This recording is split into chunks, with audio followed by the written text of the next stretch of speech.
Ocean Needs Everyone is celebrating 5 years of saving the oceans. My name's Enzo, and through Ocean Needs Everyone, I help save the ocean by doing beach cleanups, seal and mangrove plantings, making art about recycled plastic, and making films regarding the ocean's health. How can you help save the oceans at home? Well, even if you don't live near an ocean, trash can end up in there eventually, so cut down on your use of single-use plastics. If you see trash on the roads or beaches, make sure to pick it up. Use less gas-powered vehicles, fish responsibly, and help support local organizations. I started my organization when I was 12 years old because I wanted to make a difference. So remember, you're never too young to follow your dreams and make a change. Let's all save our oceans together, one piece of trash at a time.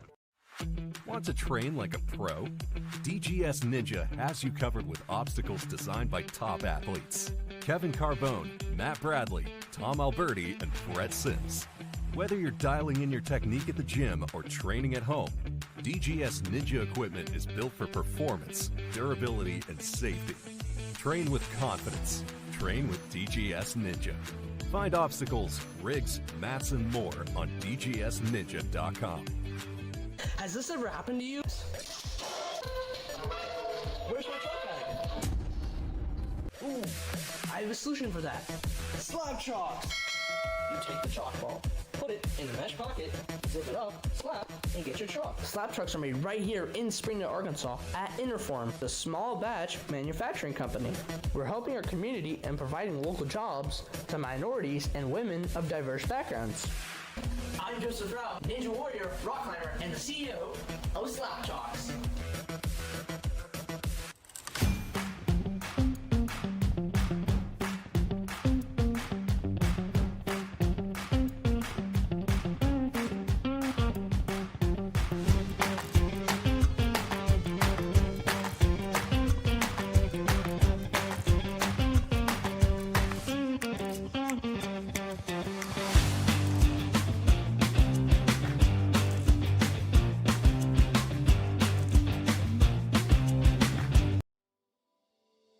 Here at Stage 4 Designs, we are all about innovation and athlete safety. We've been doing this since 2015, designing the most innovative obstacles in the sport, and now with our partnership with the World Ninja League, we are very excited to bring some of our best designs to the highest level athletes in the world.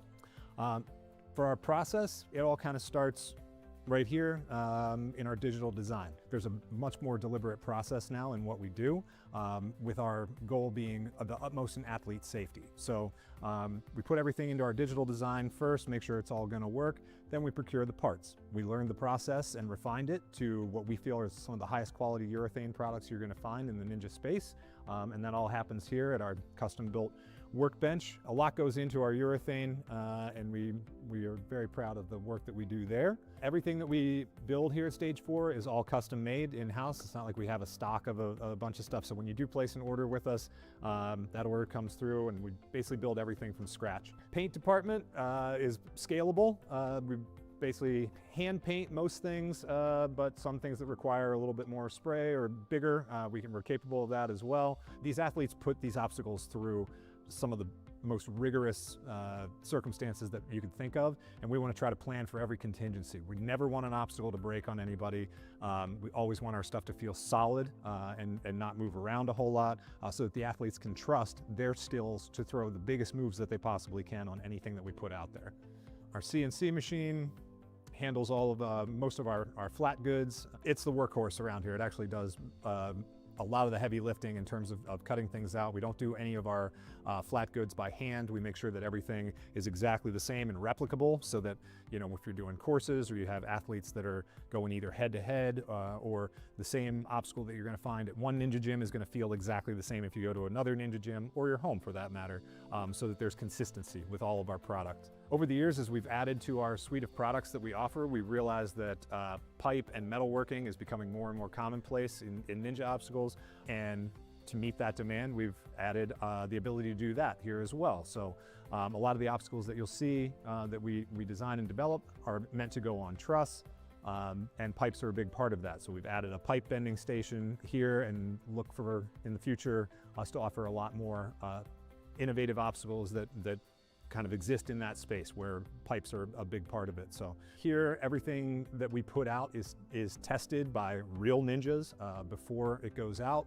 We want to make sure that our obstacles can stand all sorts of unforeseen circumstances. We know that Ninja athletes move in ways that are innovative and new, and we want to try to account for as many of those as we can and make sure that those obstacles hold up. So we test everything. Over the last 10 years, Stage 4 Designs has been committed to developing the most innovative obstacles that you're going to find, but also the safest and most reliable obstacles. Our motto here is elevating obstacles. We do feel that on this platform, we can take something that's both fun and creative, but also elevate it to an industry that deserves to stand on its own.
Ocean Needs Everyone is celebrating 5 years of saving the oceans. My name's Enzo, and through Ocean Needs Everyone, I help save the ocean by doing beach cleanups, CO and mangrove plantings, making art about recycled plastic, and making films regarding the ocean's health. How can you help save the oceans at home? Well, even if you don't live near an ocean, trash can end up in there eventually, so cut down on your use of single-use plastics. If you see trash on the roads or beaches, make sure to pick it up. Use less gas-powered vehicles, fish responsibly, and help support local organizations. I started my organization when I was 12 years old because I wanted to make a difference. So remember, you're never too young to follow your dreams and make a change. Let's all save our oceans together, one piece of trash at a time. Want to train like a pro? DGS Ninja has you covered with obstacles designed by top athletes. Kevin Carbone, Matt Bradley, Tom Alberti, and Brett Sims. Whether you're dialing in your technique at the gym or training at home, DGS Ninja equipment is built for performance, durability, and safety. Train with confidence. Train with DGS Ninja. Find obstacles, rigs, mats, and more on dgsninja.com. Has this ever happened to you? Where's my truck bag? Ooh, I have a solution for that. Slab chalks! You take the chalk ball, put it in the mesh pocket, zip it up, slap, and get your chalk. Slab trucks are made right here in Springdale, Arkansas at Interform, the small batch manufacturing company. We're helping our community and providing local jobs to minorities and women of diverse backgrounds. I'm Joseph Rao, Ninja Warrior, rock climber, and the CEO of Slap Chalks.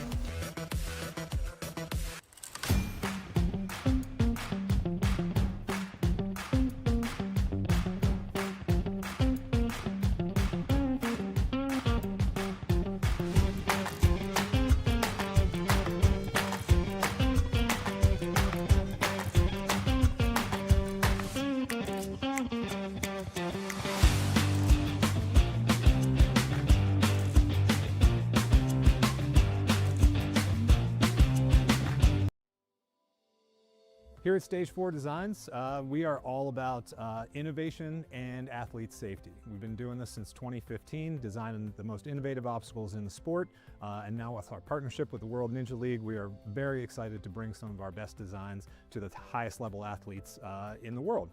For our process, it all kind of starts right here in our digital design. There's a much more deliberate process now in what we do, with our goal being the utmost in athlete safety. So we put everything into our digital design first, make sure it's all gonna work, then we procure the parts. We learned the process and refined it to what we feel are some of the highest quality urethane products you're gonna find in the Ninja space, and that all happens here at our custom-built workbench. A lot goes into our urethane, and we are very proud of the work that we do there. Everything that we build here at Stage 4 is all custom made in-house. It's not like we have a stock of a bunch of stuff. So when you do place an order with us, that order comes through and we basically build everything from scratch. Paint department is scalable.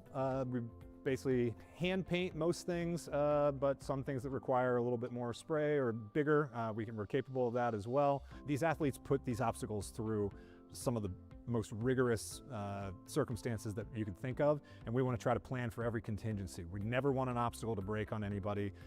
We always want our stuff to feel solid and not move around a whole lot, so that the athletes can trust their skills to throw the biggest moves that they possibly can on anything that we put out there.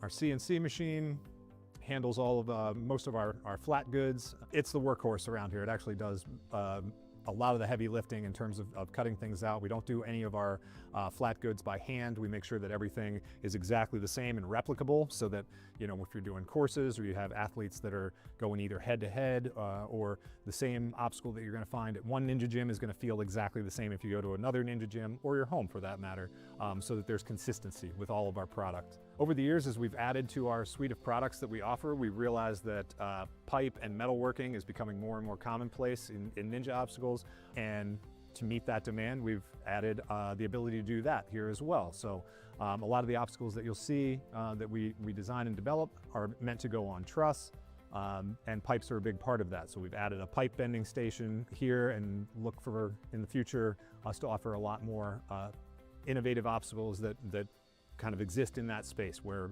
pipes are a big part of it. So here, everything that we put out is tested by real ninjas before it goes out.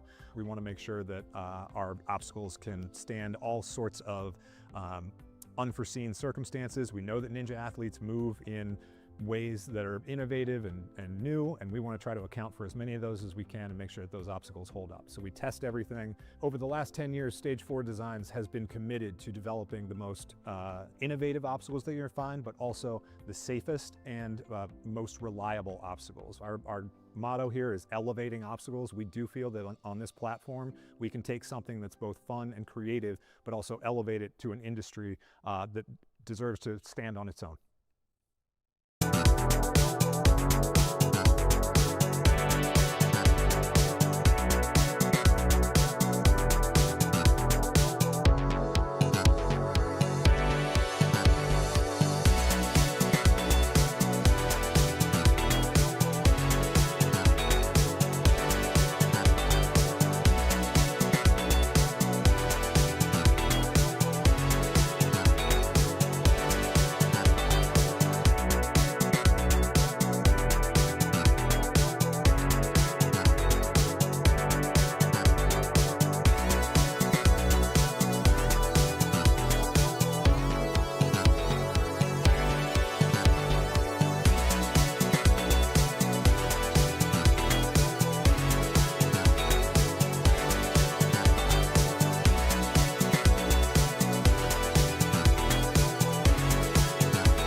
Hello everybody, welcome back to the World Ninja League Premier Series Season 4 Qualifier out here at Next Level Ninja in Flemington, New Jersey. Special shout-outs to our incredible three-course designers, Abby Clark, Joe Capo, and Braden Proven.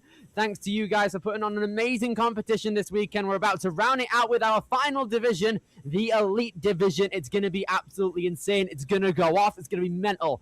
Hello, everybody. My name is Billy Dixon. I am joined alongside my friend here, Colt Elder, on the commentary today. Colt, we've made it to the Elites. This is going to be fire. Yep, we made it to the Elites. I'm so excited. All the other age groups have already been so exciting. I can't even imagine what the Elites have in store for us on this course, designed by Joe Capo and Addie Clark. I mean, there's just so much opportunity here. So many really good Elites coming in. I mean, we got the second place finisher for the Elite females in the normal World Ninja League. So there's just no telling what's going to happen now.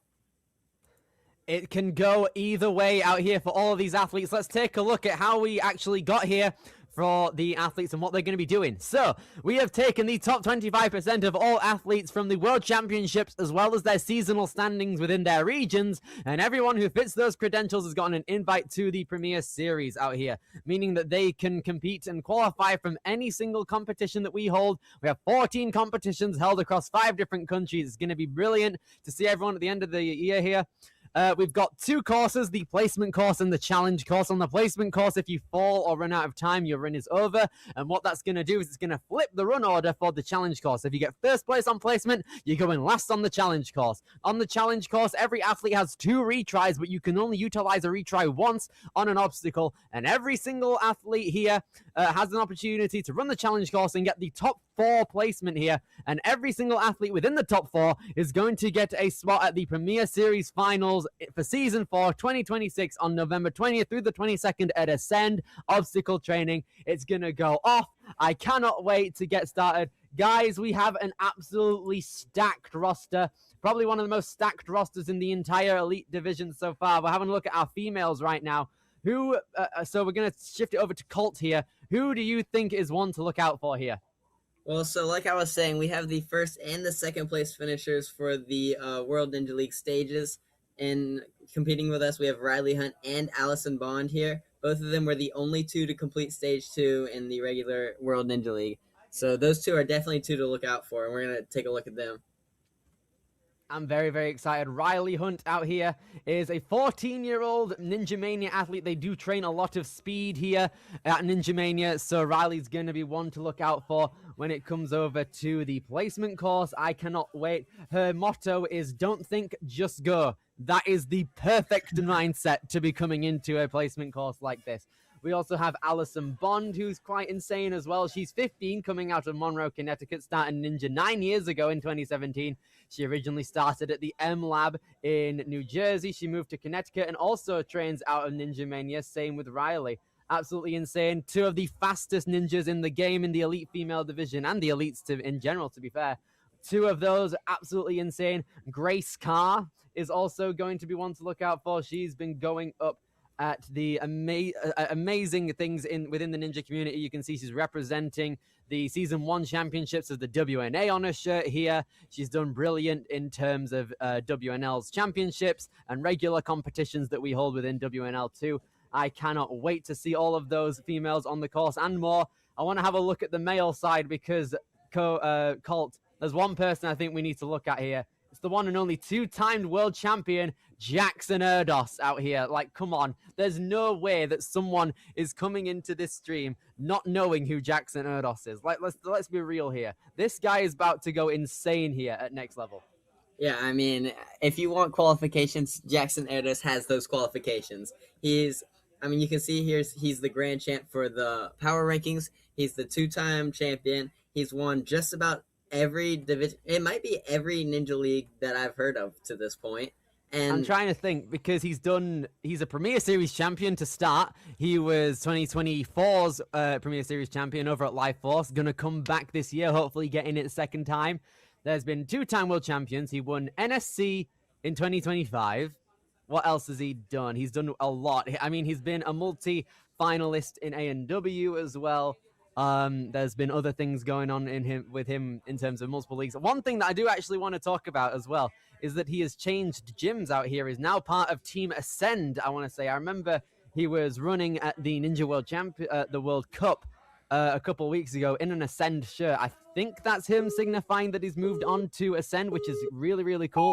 But now we're looking at our demo run for the placement course. Very springy steps, starting in with the ejecting trapezoid with 2 flywheels. We got a bow, a flywheel again, and then the dragon head moving along over, and then we have a ball into a TikTok, jumping along in here, and then we have a boot scoot straight away onto a skateboard over to the buzzer. It's going to go insane. That's the type of speed we are expecting from every single person in the Elite Division at this point. We're in the Northeast. It's extremely populated. There is no way that we have like a non-entertaining run out here. I guarantee you all 15 of these Elite Ninjas are going to go absolutely insane here on this placement course and the challenge course later on. Yeah, I completely agree with you. I mean, this course is entirely built in order for these athletes to go as fast as humanly possible. And I think we're going to see the point that they're going as fast as humanly possible. And just all the flowiness of it, I think we're going to see people trying to do links on every single obstacle, trying to get through that TikTok without swinging on it. I think it's going to be really interesting. We're now going to be starting things out. This is the final division of the entirety of the weekend here at Next Level. We're going to be starting out with our first competitor coming along here. It's Skylar Awalt coming out of Sandy Hook, Connecticut. Here we go, starting things out. Experienced within the Elite divisions for this year alone. She's competed 11 times. Skylar hoping to set the precedent for what all of these other Elite Ninjas with many world titles are going to be able to follow. Here we go. And she's off, and she's going through the first obstacle, a little bit careful on the balance that she's going through. Yep, there is already linking all of the flywheels. Didn't get the dismount, which you could tell she wanted to, but let's see what she goes for her approach on the disc is, because the disc is going to be something that might trip some of these ninjas up. But she's got the redirect on her swing. Indeed, she does. Look at that. She's able to get it, but time is ticking right here. I feel like that the time limit has also been decreased compared to the other divisions that we've seen here today. She comes onto the TikTok with about 9 seconds left. Oh, can she make it? Try and full on send it. It's still possible, possibly coming along in, and the time is just going to come short, and she also gets herself out right on the boot scoot. It looks like her legs scraped the mat there. Skylar Awalt sadly not going to be able to get onto that skateboard there. That's going to put her on the board, though. We still have 6 other females coming along now. I mean, that was a really good first run. We got to see almost all the obstacles. We got to see exactly how a lot of these athletes are going to start approaching the obstacles. You could see at the end, she realized that there's not as much of a time limit as you would think there would be. So she's had to start pushing it towards the end. So we'll see what Maeve can do here. Here goes Maeve Murphy coming out of Tarrytown, New York, placed 19th at the World Championships this year in 2026. 40 seconds on the time limit. This is going to be a tight one here. 25 seconds already coming along into the Dragon Head. She's ideally going to want to move with as little backswings as possible because she knows the competition that she's up against, as well as just the short time limit in general. Going to jump along that pole here. Around 11 seconds, making the slide down to the TikTok. Here she goes, barely ahead of Skylar to this point. A couple more backswings on the TikTok, though. Time's probably not going to be on her side. She knows she could have gone there, too. And time's going to expire as she comes on down to the boot scoot, sadly. I mean, both of these athletes were neck and neck throughout that whole thing. I think it was one swing on the TikTok that differentiated both of those times. But those 2 runs were almost identical. So I'm curious to see if any of these other ones are going to break free of that cycle. If there is any person to take it through, though, it's going to be our reigning world champion, Riley Hunt, coming out of Bethel, Connecticut. She was one of 2 people to make it through stage 2 here at the World Championships this year, and she made it the furthest on stage 3. It was an amazing moment. We're going to be seeing second place from the World Championships, Allison Bond, compete a little bit later. But to focus the attention on our world champ, here she goes. But I'm noticing she's running with an ankle brace, it looks like. So hopefully that doesn't hinder her on any part of this course. Having a bit of time moving on into these flywheels, linking. I mean, yeah, there she is. She's just flying through everything. We'll see. She takes one backswing on the disc. That might be the only backswing I've ever seen her take. And here she is coming through. One swing here. Taking a swing on the TikTok to line herself up. 15 seconds left. going into this This last is brilliant, obstacle. though. You can see 10.5 seconds ahead of everybody, right On the onto the skateboard, and she Got makes it. it 31.17 seconds to the buzzer. Her pace there was perfect. That was absolutely brilliant. We could see the green split on her little nameplate at the bottom was going up within every obstacle, so her pace was absolutely amazing. The others are going to have to attend to that, including Helena Smith, who's going to be coming up next. And Helena Smith she placed 9th at the World Ninja League Championship, so she was not very far behind where Allison Bond was. So we'll see if her speed here will actually give her a boost going into the challenge course after. Very much possible. Helena Smith is the 2026 WNA Elite Champion as well, trying to represent all the great women that we have in our sports today. Going to take a backswing, though. Would have wanted to link. She's going to link out of this now, which is brill.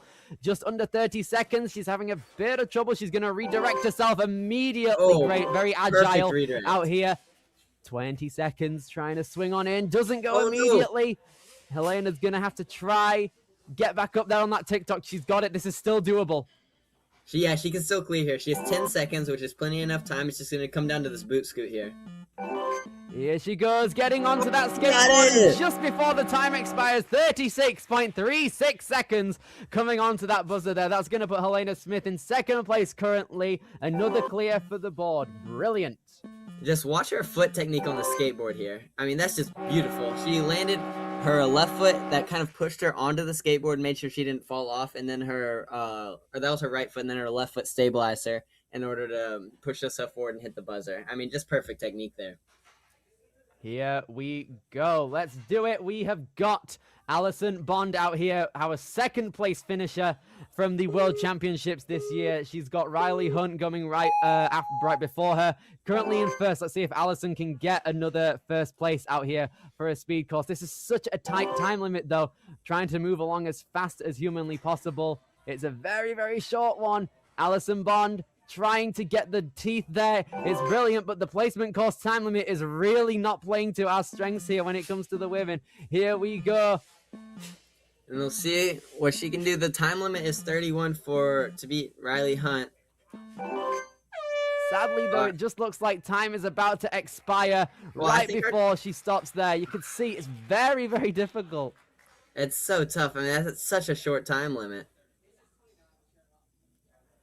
That was insane. When it gets to the point that second place isn't able to get a clear here on our placement course, you know what's up. You really need to be locking in here. We have Kinley Jenkins coming out of Syracuse, New York. 5'6" starting ninja in 2020. She joined the Warrior Factory Syracuse Comp Squad 4 years ago, been representing greatly ever since. She placed, let's have a look. She placed 45th at the World Championships. Let's see if she can get to one of the top 4 spots coming into our Premier Series finals here. That's something that all of our elites are going to be wanting for both the females and the males. They are going to be after a top 4 spot coming into the challenge course later on. And a little bit of an update. Helena Smith did actually clear in 36 seconds, which puts her in second place right behind Riley Hunt. The timer on the right side was just slightly off. All right, there we go. So we've got 3 clears now then, if that's the case. Brilliant stuff there. Very excited for that. Let's see if we can get any more.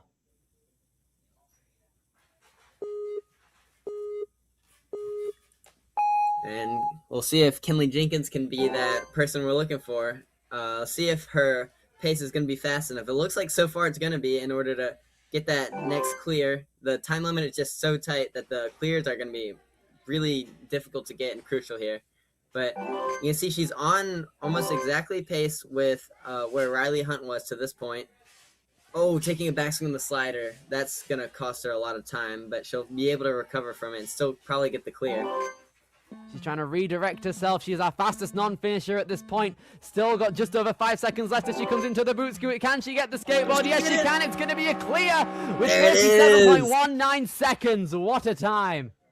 Wow, and you can see she took an extra backswing here, which scared me a little bit with time, but she knew what she was doing and got the boot scoot and did it really quickly through the skateboard.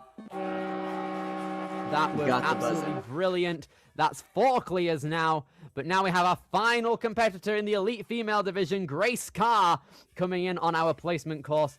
Here she goes. She's coming out of Stroudsburg, Pennsylvania. Age 16. She's really hoping to get one of the top spots coming into our challenge course, I assume. You're going to be wanting that later run order too. That position can be very beneficial, trying to see other people with their tech and what they're going to do. You can see Grace here chalking up, getting ready to go. It's going to be brilliant.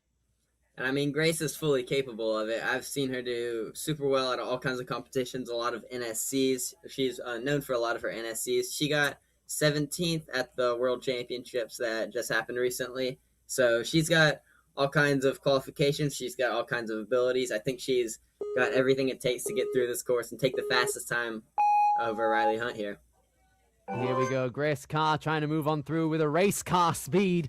Just 40 seconds is the time limit, though. Trying to force herself forward. Doesn't have the best angle coming off of that second flywheel, but adjusts herself in an orderly fashion. We haven't seen anyone link to those teeth yet, I don't think, but it looks like Grace is going to try and make up a bit of time here. You can see she's 2 seconds behind the fastest time up to this point. She's going to try and rival it here. Trying her best to push on through the TikTok. Our fastest non-finisher to this point. 10 seconds left. Oh, no! Oh, dear great me. ground. It still puts her in 4th place, but that she knew she was going to really get a good clear there. She was going to take 2nd place, if not 1st, if she had gotten through that. But her feet dragging the ground knock her down to 4th place, putting her right middle of the pack for the 7 females.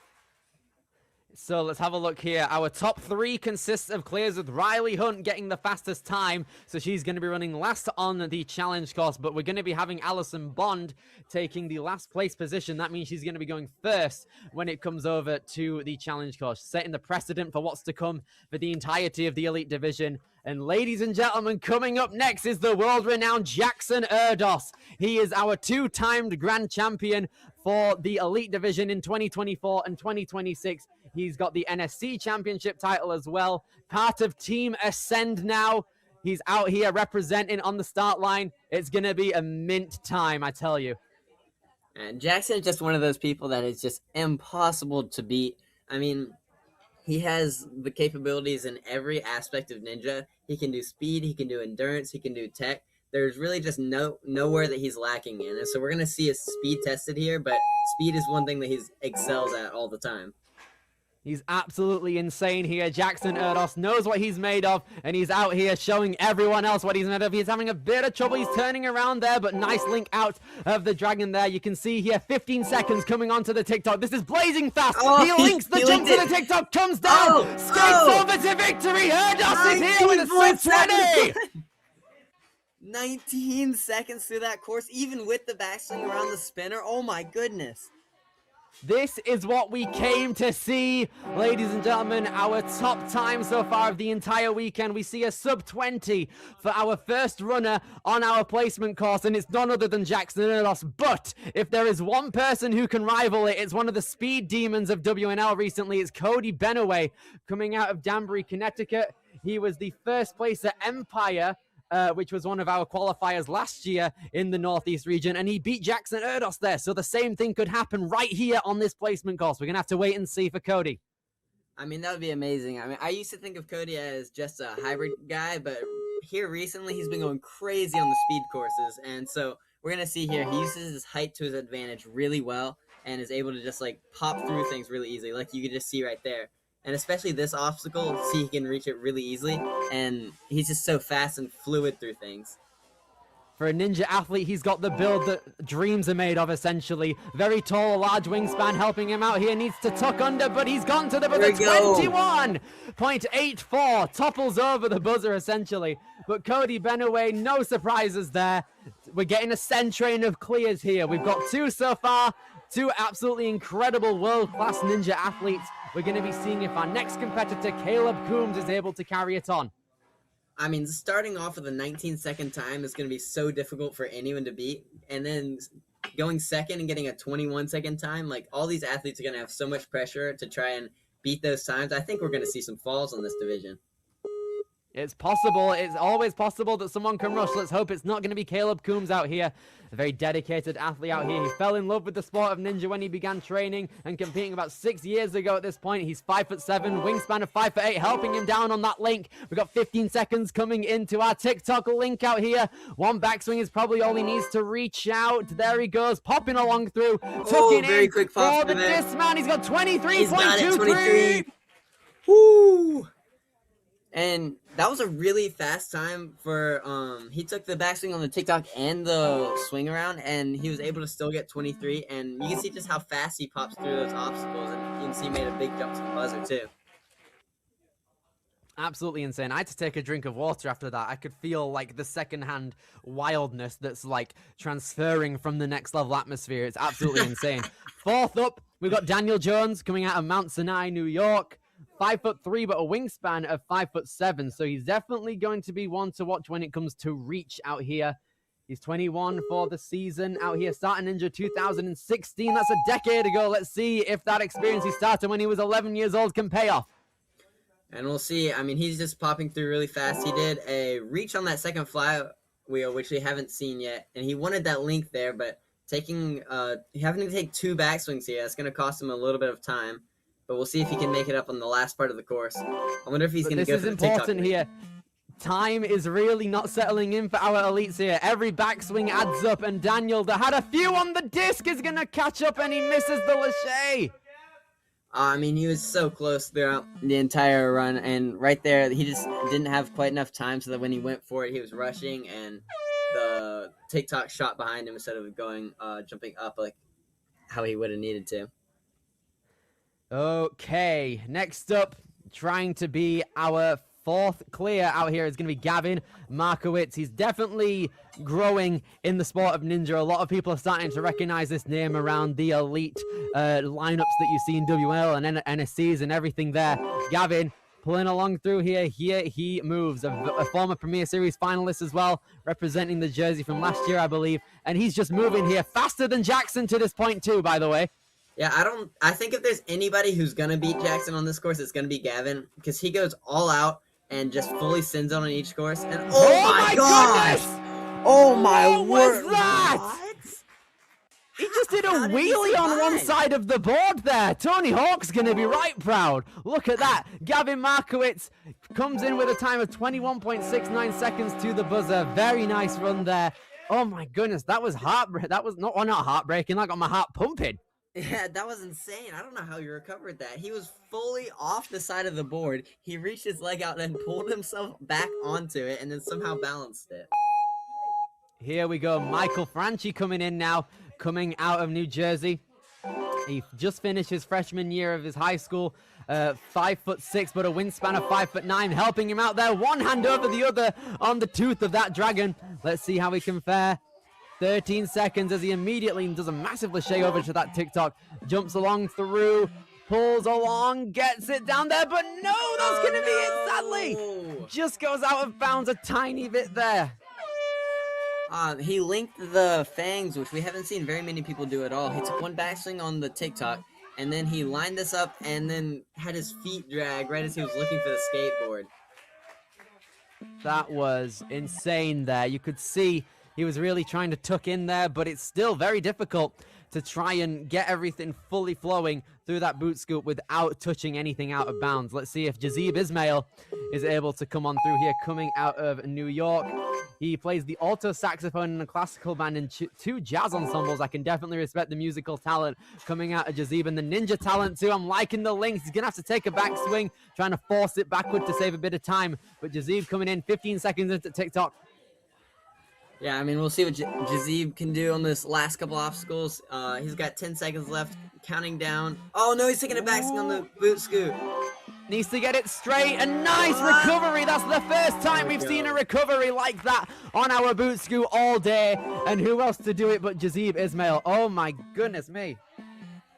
I mean, that's just such a veteran recovery. He opened up on the backswing in order to spot the skateboard, and then he went back halfway into the boot scoot enough to where he could get onto the skateboard and recover it perfectly. I mean, that was just flawless technique out of Jazib. Indeed, so the adaptability out of these elites is genuinely insane. And to round out our final placement course run of the entirety of the weekend here at Next Level, it's going to be Sebastian Ramos. He's definitely one of the most experienced ninjas out here. He competes a lot in the sport of ninja. 6 competitions under his belt this season alone. Sebastian is out here and getting ready to go. And we'll see what Sebastian can do. He's got a lot of good times ahead of him. We'll see if he's going to be able to pass any of these times, possibly beat Jackson Erdos in his 19 seconds. I mean, he's linked everything so far and really fast, too. He's right on pace. Oh, no! He's trying here. He needs to get a nice recovery coming into the TikTok, which he's got. 10 seconds left, though. It's going to be tight, but it's definitely possible. We've seen people do this in about 5 seconds. Taking it in under the boot scoop there. We have 5th. Let's go. He's got it. Lovely stuff there. We could see brilliant clear coming in at 26.87 seconds for Sebastian Ramos. That was a brilliant way. Intense boot scoop. Had a bit of a stumble on the board, but was able to salvage himself there to the buzzer. Oh my gosh, I'm out of breath. Oh, golly, that was intense. I mean, we didn't get a second to catch our breath there.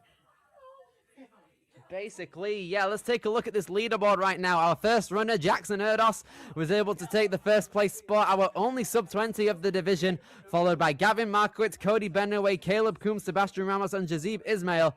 But then we had Michael Franchi and Daniel Jones unfortunately go out on the TikTok area, and Daniel, being the slower one of the two, is going to be taking the first run spot of the challenge course for the males once we get there. That was insane, starting it with Daniel and ending with Jackson when we get over to the challenge course. Going to be a very insane time. Shout outs to the elite females as well. We had Riley Hunt taking home the first place spot by a massive 5 seconds there, getting another first there in the WNL, but then Allison Bond sadly went out the earliest and is going to be going first on the challenge course, setting the standard for the entirety of our elite division. I mean, that's going to be a really interesting one because we're going to start and end strong. Our first and second finishers in the World Ninja League Championships are now running first and last. So we're going to have a strong start and a strong end and probably a strong middle as well. That was absolute brilliance. I cannot wait to see our challenge course. We've got the retries in play as well. It's going to be a big one from Colt Elder and Billy Dixon. We will see you guys after the break. We're going to be about 10 minutes. We'll see you shortly.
Ocean Needs Everyone is celebrating 5 years of saving the oceans. My name's Enzo, and through Ocean Needs Everyone, I help save the ocean by doing beach cleanups, CO and mangrove plantings, making art about recycled plastic, and making films regarding the ocean's health. How can you help save the oceans at home?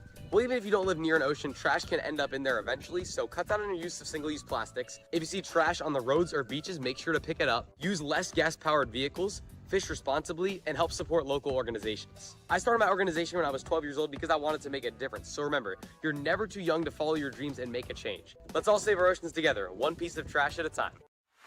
Want to train like a pro? DGS Ninja has you covered with obstacles designed by top athletes. Kevin Carbone, Matt Bradley, Tom Alberti, and Brett Sims.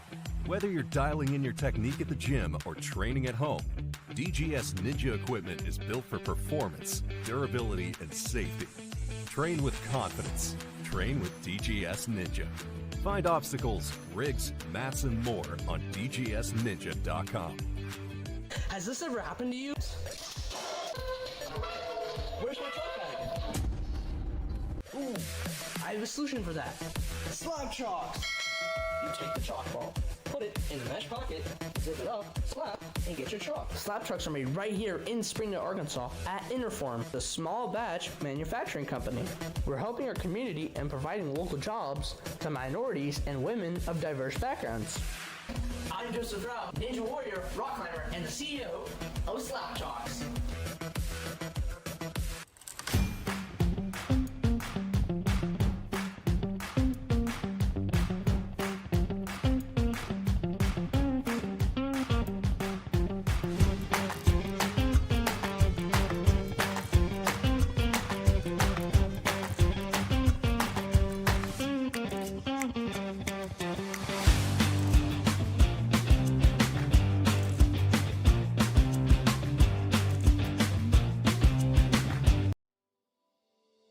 Here at Stage 4 Designs, we are all about innovation and athlete safety. We've been doing this since 2015, designing the most innovative obstacles in the sport, and now with our partnership with the World Ninja League, we are very excited to bring some of our best designs to the highest level athletes in the world.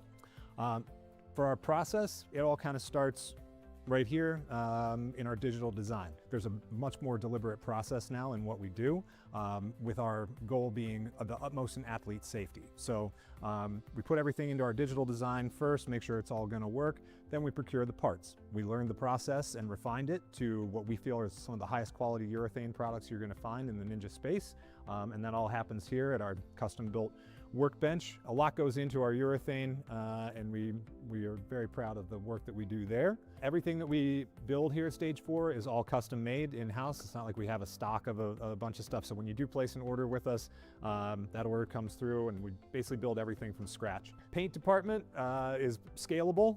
We basically hand paint most things, but some things that require a little bit more spray or bigger, we're capable of that as well. These athletes put these obstacles through some of the most rigorous circumstances that you could think of, and we want to try to plan for every contingency. We never want an obstacle to break on anybody. We always want our stuff to feel solid and not move around a whole lot, so that the athletes can trust their skills to throw the biggest moves that they possibly can on anything that we put out there. Our CNC machine handles all of most of our flat goods. It's the workhorse around here. It actually does a lot of the heavy lifting in terms of cutting things out. We don't do any of our flat goods by hand. We make sure that everything is exactly the same and replicable, so that, you know, if you're doing courses or you have athletes that are going either head to head or the same obstacle that you're going to find at one Ninja gym is going to feel exactly the same if you go to another Ninja gym or your home for that matter, so that there's consistency with all of our product. Over the years, as we've added to our suite of products that we offer, we realized that pipe and metalworking is becoming more and more commonplace in Ninja obstacles, and to meet that demand, we've added the ability to do that here as well. So a lot of the obstacles that you'll see that we design and develop are meant to go on truss, and pipes are a big part of that. So we've added a pipe bending station here, and look for, in the future, us to offer a lot more innovative obstacles that kind of exist in that space where pipes are a big part of it. So here, everything that we put out is tested by real ninjas before it goes out. We want to make sure that our obstacles can stand all sorts of unforeseen circumstances. We know that Ninja athletes move in ways that are innovative and new, and we want to try to account for as many of those as we can and make sure that those obstacles hold up. So we test everything. Over the last 10 years, Stage 4 Designs has been committed to developing the most innovative obstacles that you're going to find, but also the safest and most reliable obstacles. Our motto here is elevating obstacles. We do feel that on this platform, we can take something that's both fun and creative, but also elevate it to an industry that deserves to stand on its own.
Hello everybody, welcome back to the World Ninja League Premier Series Season 4 Qualifier out here at Next Level Ninja in Flemington, New Jersey. Hello everybody, my name is Billy Dixon. I am joined alongside Colt Elder. We just wrapped up our Elite Placement course a bit ago, and it was madness, wasn't it? I mean, that's just the best way to describe it. It was absolutely insane. It was brilliant. That was one of the best placement courses I've seen in recent memory. Absolute mintness. That's not even a word. In England, we say mint as something good, and I said mintness. So that I invented a new word because it was so good, all right? So we've got the placement course that we just did, and it has seeded the run order for the challenge course now, where every athlete has 2 retries, but you can only utilize a retry once on an obstacle, and it ultimately determines who's going to qualify for the finals at Ascend Obstacle Training in Marlborough, Massachusetts. Out there, it's going to be absolutely insane. All of our athletes here are going to be wanting to go. Ascend in Marlborough is a recently new gym. It was built about a year ago at this point, and it's going to be absolutely insane to see what the course designers there have got cooking up for the Premier Series finals. Are you kidding me? Who doesn't want to watch that? Are you for real? If you don't want to watch that, then why are you even here? You're going to be watching our Ascend finals because it's good, all right? Coming on November 20th through to the 22nd, and we are going to be showcasing our challenge course in just a bit of time now. We have 10 obstacles on our course right here. A lot of them have been taking a toll on our competitors that we've had throughout the entirety of this weekend. There have been so many obstacles that I am genuinely scared to see the adjustments for when we see our elites variations of them. Because these elites, they know that they're good. They're signing up for the elite division. They know that it's going to have to be a very, very hard time for what they're in for. And their training pays off all the time, and it's going to be insane to see. Let's have a look at our run order first off, because before we see our demo run, we have some crazy stats to be sharing with you here today. On our elite female side, we have first and second going last when it comes down to our challenge course. Riley Hunt, our reigning world champion, is going to be running last once we get there. It's going to be absolutely insane. And then we had Alison Bond get second to last, and she got second place at the World Championships this year in Greensboro. It was absolutely insane to see these two titans clear stage 2, where some of the best world champions we've ever had in our sport weren't able to. Alison Bond and Riley Hunt have really pulled through recently, and I cannot wait to see that momentum carry forward into our next challenge course run. I mean, yeah, like you mentioned, there are so many difficult obstacles in the other age groups. So the edits that they're going to make and changes for the elite division is going to be actually insane. I mean, especially some of those like cliff lines. We already had the bull obstacle taking out so many ninjas. I mean, if they make that harder, I don't know how it's even going to be possible. It's going to be difficult. It's going to be very, very difficult. We're seeing our elite male lineup right here. We're seeing 8 of them. We have 8 of them competing today. The field is going to be cutting half, so we can only have half of the people on this leaderboard right now moving on to the finals based off of this own competition. And I think if there's one person to keep an eye out, if there's 2 people, honestly, it's going to be our top 2 people who got to the Premier Series finals last time. That's Jackson Erdos and Cody Benaway, who went out and got the top 2 spots at our Empire qualifier last year. But we're seeing our demo run right here. We have our first 2 obstacles in play right now, where we have a rope hooked on backward, and then a trapeze with a diagonal dismount that a lot of people have been failing. Or not really failing, but having trouble with. A sideways board onto, is it just the cliff side that's in play possibly? I'd like to get another look if we have another side to that orange slice. And then a mallet. Moving into our propeller bar right now. We have to have some momentum coming along in here. No need for that ring, it looks like, swinging down onto that disc. And now this has been causing havoc. The 3 spinning steps there. It's a different configuration. And now we have riding the bull, which has been the ultimate killer this entire weekend. So many athletes from our youth divisions and our older divisions today were having trouble with it. The best way to go about it, honestly, is just to machine gun it sideways. It's kind of like a salmon ladder in a sense. But we're going to be seeing a skyhook in play there. And it's going to be absolutely insane. We're coming along into over the halfway point of our course now, where we've got cliffs and other things out here. We've got the cliffs and palm flips. We have a trapeze over to 2 very small cliffhangers, and it looks like we have this set up for our females, by the way. I don't know if it's going to be the full-on palm flip configuration later on, but they are having the like the upside down Y configuration, as I'd say. It looks like an upside down Y. Now we're looking here into our insane cliff line that a lot of people have been struggling with. And then we have to do a massive jump out here, moving along onto our cliff boards. They're 2 diagonal cliffs, actually. And then we have 2 other sides there with some slopers there too. And now we have the big lane of death, essentially, here. These last 2 obstacles have been very, very treacherous throughout the entirety of this division. Not even this division, this entire weekend, honestly. Our kids were having trouble with it, and I guarantee you our elites are maybe going to be a bit scared to face it as well, because we've got a cube jump, essentially, where it's kind of like a sky hook, but with a cube with a hole in the middle. That's really, really weird to control. It spins as well. Then you're going to be having to take a massive swing to a sideways cube, and then down to another one, then getting the dismount downward. And now we're going to be moving on to our final obstacle, which is a massive flying bar configuration. Going along through, it's possible to be linked, but our athletes are going to be very, very tired, or maybe not, due to the fact that their amazing course cardio is going to have to be on shine here tremendously. I mean, yeah, there was just so much to unpack throughout that course. There were a couple changes, but a lot of it stayed the same as how our teen male division was. And particularly around the Ride the Bull, the cliffhanger line, the cubes, and the flying bar obstacle at the end. So a lot of it stayed pretty similar, but we're going to see a lot of it be slightly more difficult. And also a lot of our female athletes, we're going to see if they're going to be able to get all the way through that course, because we haven't seen too many people get all the way through that last lane, because like you said, that last lane is a ninja killer.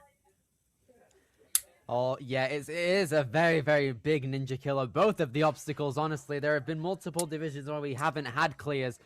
I just saw Charlie Ball do something on the left side of the screen. If you're on YouTube, you might want to rewind a second. I don't know what he just did, but he seems to do just a massive flying bar move. I don't know if that's going to be how it is for our elite males, at least. But it's going to be exciting nonetheless to see what our people can do out here in the elite division. We got 15 athletes. Very, very excited to get things going. It looks like our first competitor might be on the move soon. We're going to be having Maeve Murphy, or is it Meave? I think it's Maeve, but I'm not 100% sure. Right, regardless, Maeve Murphy coming along here is going to be first off. Height and wingspan of 5'8", 128 pounds, starting ninja in 2019. It's important to note these elite ninjas have a bunch of experience. It's out here. We have a lot of other athletes coming along in the elite division who have been doing this sport for almost a decade now. Maeve coming along in, being our first competitor. A big responsibility. A lot of people are going to be paying attention to this run, seeing how competitors do it in a competition state of mind. We're going to be seeing her taking it on. She's 16, loves sports and athletics. She wants to pursue a career in fitness, possibly open a gym. At the moment, she has an internship at a personal training gym. She wants to travel all over the world and hopefully explore new gyms all over the world. She loves Ninja because it's challenging and has a very supportive community. I'm pretty sure that that's a lot of the reasons why these guys stick in Ninja. The community is a very supportive one out here. No one wants to beat each other, really. Everyone just wants everyone else to succeed along with themselves. They want everyone to do the best they possibly can to see everyone else crush each other's obstacles. And I'm really excited to see what our elites can properly display when it comes over to this incredibly difficult next level challenge course. Yeah, I mean, you see it a lot with the elite division, like particularly with the elites, that you'll see one person run a course and they'll take a breather for a second, then they'll come back through and they'll be in the warm-up area coaching everyone that they're competing against, being like, all right, well, that thing spins a little bit more than I thought it would, so be ready for that. And then this drops a little bit extra, so brace for that. And then you realize they're competing against each other. But it's really funny because it's just such a supportive community that everybody is helping each other throughout the course that they're competing against each other on. It's crazy, to be honest. I can't believe how far it's properly come as well, the sport, because we started the WNL in 2015, which was crazy to think ages ago.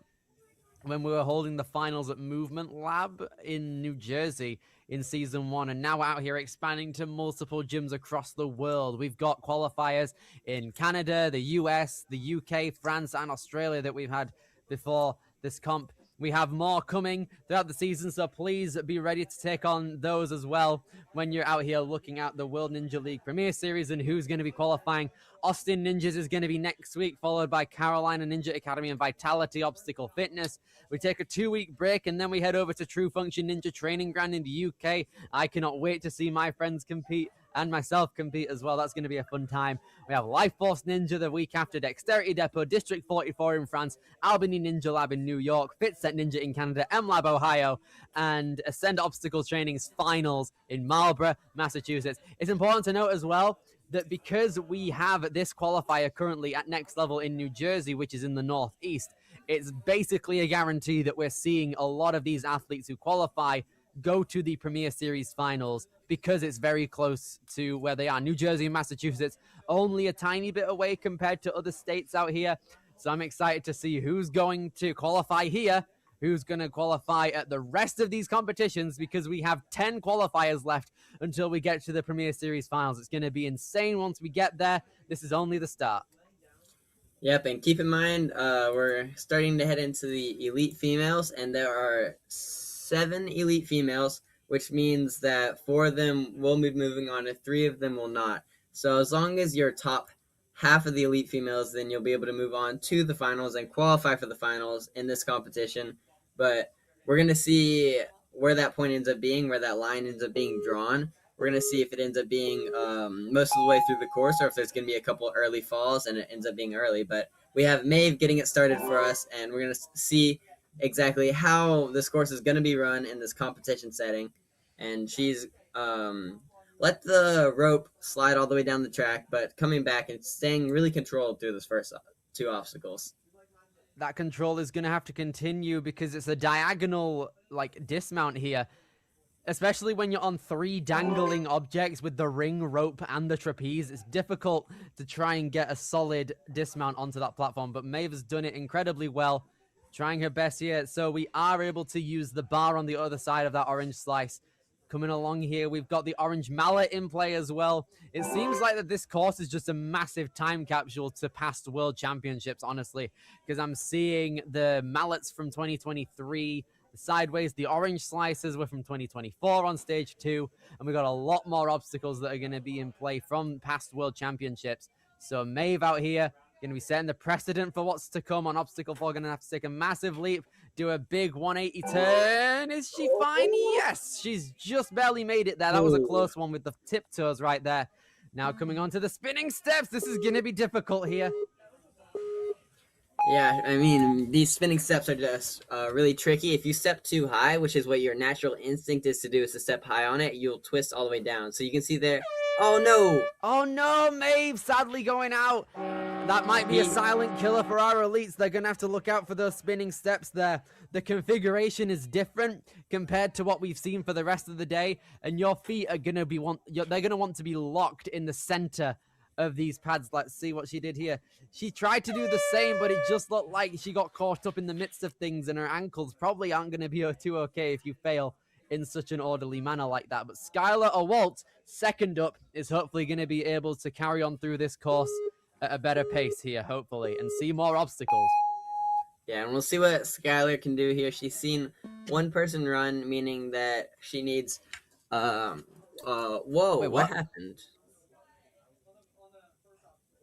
Are we fine? Was that that okay? It false just seemed start, like maybe? she had a retry on here. It seems like she just got a bad start and wanted to carry on. Yeah, okay, so she wanted to go with her legs up immediately and didn't get it. So she's okay with using a retry first off, but that might be detrimental possibly coming into one of the later obstacles where you might need to use it. But Skylar coming along in here. Looks like 3 minutes is the time limit. We're going to move on through, try and get that diagonal dismount, which is quite a time eater. Our course designers have really thought about this. Yeah, I'm thinking through that first obstacle. I'm wondering if you're not allowed to put your hands on that wooden board there. I wonder if that might be what they called her back for. Possibly. You don't... Oh, yeah, it might just be a feet-only obstacle. Here we go. Skylar taking the jump up, gets her hands on the mallet, and dismounts accordingly with a bicycle kick there on that backswing. Now, coming in with 2 minutes, she's 7 seconds behind Maeve's point out here, but that's mainly due to because she had to use a retry on the board, but not a problem here. Skylar or Walt wants to be getting one of those top placements moving into the choke, moving into the Premier Series finals. Got to get top 4 in a bit of a weird position. Can't use that pinked out pole that's vertical. Jumps onto that disc and dismounts afterward. Now that we've just seen Maeve come out here, in order for Skylar to pass her on the leaderboard, she needs to clear the obstacle. Let's see how she can fare. Balance has got to be key, and she has it in one. Whew, and she makes it through, and that puts her into first place so far, which there's only been 2 athletes, but even then that means that's one less person she has to beat in order to qualify for the finals. She's going into the ride the bull obstacle, which we've seen a lot of our younger athletes have a lot of struggle with, and you can see there, it's just kind of a difficult obstacle to feel comfortable on. As soon as she gets it in, her feet kind of hop up every time. Let's see if she can get the up move. She's got it. Yeah, she got there. She had a very good rhythm on the main part of the obstacle as well, but she's trying to center her backswing. Very difficult, using the wall for assistance. Fair dues all around here. And she's got 45 seconds as she moves on past the halfway point. And we'll see her taking on this, I would consider the back half of the course at this point, because a lot of these obstacles past this point just come down to trying to pump you out. After the before the ride the bull obstacle, it's a lot of technique and trying to get through it, but at this point, it's just going to come down to how much strength, determination, and grit you have in order to get through all these cliffhanger lines and difficult obstacles. It's hard to get momentum when your hands are facing backward, but Skylar has gotten hold of the palm flip here, but time is not going to be on her side. Just looks like 10 seconds have passed, and she's going to give the cliffs a go with the remaining bits of time that she's got. She enters the fray with 1 second left, and sadly she drops down, and that's going to end it, but still a lot of progress. Yeah, I mean, that's a great run for her. That's putting her into a first place, and she's got a solid spot there that's going to be really tough for the other athletes to beat. It's probably going to be a good line in order to try for other athletes to try to make it to the finals to beat that time. She got through the first set of cliffhangers in a minute and 51, I believe, and so she's going to be sitting here waiting for the other athletes to see if she's going to qualify for the World Ninja League Premier Series finals. It's going to be up there out here. A lot of people, after Grace Carr's run, we're going to be starting to send off some Premier Series finalist slots. Let's see if Grace can cement herself into one of those top spots. Just having a bit of trouble here. This is what Skylar had to use a retry on, but she's got it. Second time around, doesn't need to use a retry here.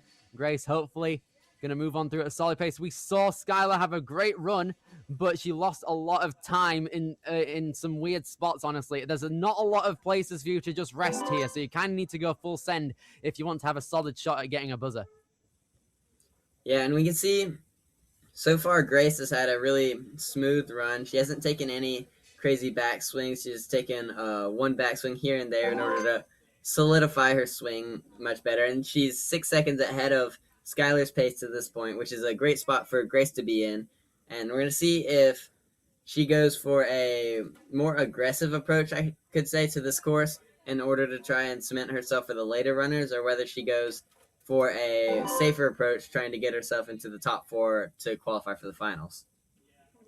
Here we go. She's 10 seconds ahead of Skylar to this point now, 27. Okay, Grace Carr making her lead known out here. She wants to keep this pace going so she can have a good shot at taking on the final lane of obstacles. Here she goes, trying to... Okay, careful there. She's trying her best to get these rings moved along in a solid motion on riding the bull here. Her feet are very close to the floor. I'm being very cautious of it. Yeah, and she's pulling really far downwards. Oh, no! She was pulling really far downwards each time with the ring, where you want to be pulling a little bit more out, because when you're pulling down, it can slip off really easily. And we saw it there on the last little notch there that she tried to start pulling up, but she was really far pulling downwards, so she couldn't get the upwards momentum she needed. Here she goes, Grace Carr. 70 seconds. She's trying to make up time by getting a faster machine gun style movement on the earlier parts. Time ticking though, gotta be careful. Can she get herself back up here? She's Yes, got she it. can. This is good. Just under a minute now as she dismounts. Still a 10.5 second pace ahead of Skylar here. Needs to chalk up and get ready for these very small cliffs.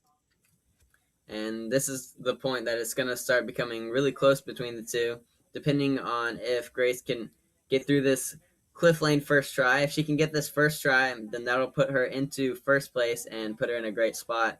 But if she has a little slip up here, which she doesn't look like she's going to, and she's going to get it first try, and she's got the dismount, that puts her into first place.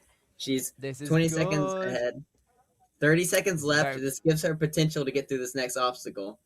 But she's got to move through here. it quickly. Yeah, she's got to really move on. Link that. No, but it looks like the grip is starting to give out later on into this course. 15 seconds left, though. Things could happen if she moves very quickly. Gonna give it a second try, but it just seems like the fingertips are too far spent at this moment in time. But Grace Carr still did a very good job putting herself into first place currently. Yeah, she did exactly what she needed to do. She came in. She didn't take any extra backswings. She had one little slip up, you'll see in a second, on the Ride the Bull, but that was the only real mess up she had. And then she started machine gunning it to make up for it, which helped a lot and gave her a good enough position to get through it on the second time and get the first place spot as the fastest person to get to that second half of the cliffhanger lane. Doing a very good job there, but now into our final 4 elite females, starting with Kinley Jenkins' run out here. We're going to be starting to cement people into the Premier Series finals slots here. Let's see if Kinley, currently not having anything on the leaderboard, but I mean, that's got to be expected. First runner, or first obstacle here, needs to get to the 8th obstacle in 2 minutes and 30 seconds in order to automatically get herself into the Premier Series finals. But we're going to see her here have a bit of trouble, actually. Doesn't go for the trapeze immediately, but statics it. The play of getting no momentum moving into that trapeze actually works out well, because then you can start with a diagonal swing without having to adjust into one. Yeah, I mean, that's just a really good technique there. And then you can see she's 4 seconds behind pace right now. Either her or Grace is going to be established as a person moving on to the finals after this run. So we're going to see if she's able to pass Grace and take that spot, or if Grace is going to take it. Kinley really wants to get either in front of or right behind Grace. She doesn't really want to put herself into third place right now, because that would leave the door really wide open for the remaining athletes. But she's doing a great job right now, staying right on pace. She's 6 seconds behind, but 6 seconds on this course can be made up really easily, especially because Grace actually messed up on this obstacle. So she might actually be ahead of pace if she doesn't mess up. Okay, so they're probably just having a bit of trouble there onto riding the bull. Let's hope she's able to move on through. She loves big throws, difficult moves, doing fun tricks with obstacles. I don't know if this is labeled fun, but she's going to carry on through here. She got 9th place at the most recent Gravity Forge NSC, or the adult NSC rather. She has 3 younger siblings. 2 of them also do ninja. She's been an Irish dancer since she was 5, and her school sports include... No! She had it that's hooked in, but unfortunate then it there. kind of slipped out. Oh, it looks like she would have had it there. That's unfortunate. Literally lost it at the last possible millisecond. Oh, that's so unfortunate. She definitely had it there, and then somehow it popped out. I want to see the replay here. Oh. Looking at that, so close. Almost had it. That's not going to cement her into some Premier Series final slot either. But with that run, we're going to be having our current frontrunner, Grace Carr, going into the Premier Series finals. And with 3 elite females left, much can change, starting with Helena Smith being our 3rd to last runner in the elite female division. Yep, 3 runners left. Skylar Awalt is right on the line right now. She's on the bubble. We'll see if she makes it through. She's definitely watching this in anticipation, but Helena Smith not making it seem like there's going to be any possibility she moves on. Helena Smith looks like she's about to finish this course. She's coming at it with a passion to succeed here. You can see Helena trying to move through at a very solid pace here. Definitely wants to get higher up in the ranks now, but Helena Gonna give it her all, trying to get enough momentum to grab onto this propeller. Moving along through, tries to reel herself. You have to kind of reel yourself in by the calves there to try and get your core strength enough so you can reach out to that ring. But you can see she moved along very quickly. Now she's 6.6 seconds ahead of the fastest time up to this point. But you need to be really careful on these precise spinning steps when she is. That was a little bit risky there. She went right on the top of the first step, which usually that'll make you spin down. But she didn't spin enough to where it actually messed her up, and she just barely touched the first step, so that she made a lot of pressure on the third and just kind of leveled it out and allowed herself to fall into the dismount, which was a really smart idea. But you can see she's kind of getting into her rhythm on the ride the bull obstacle, pulling down a little bit further than I would like to see, but she's able to get through. That was a very, very close one on the end. Oh, No! tried to get it. She just had too much sideways momentum and not enough forward, so she missed the hook with the ring entirely there. So that's not the right place to be wanting to use your retry here on the challenge course. She's going to want to give it second try here. Maybe make up a tiny bit of time within it, because she had a solid lead coming into this obstacle, but that retry has definitely shot it off here.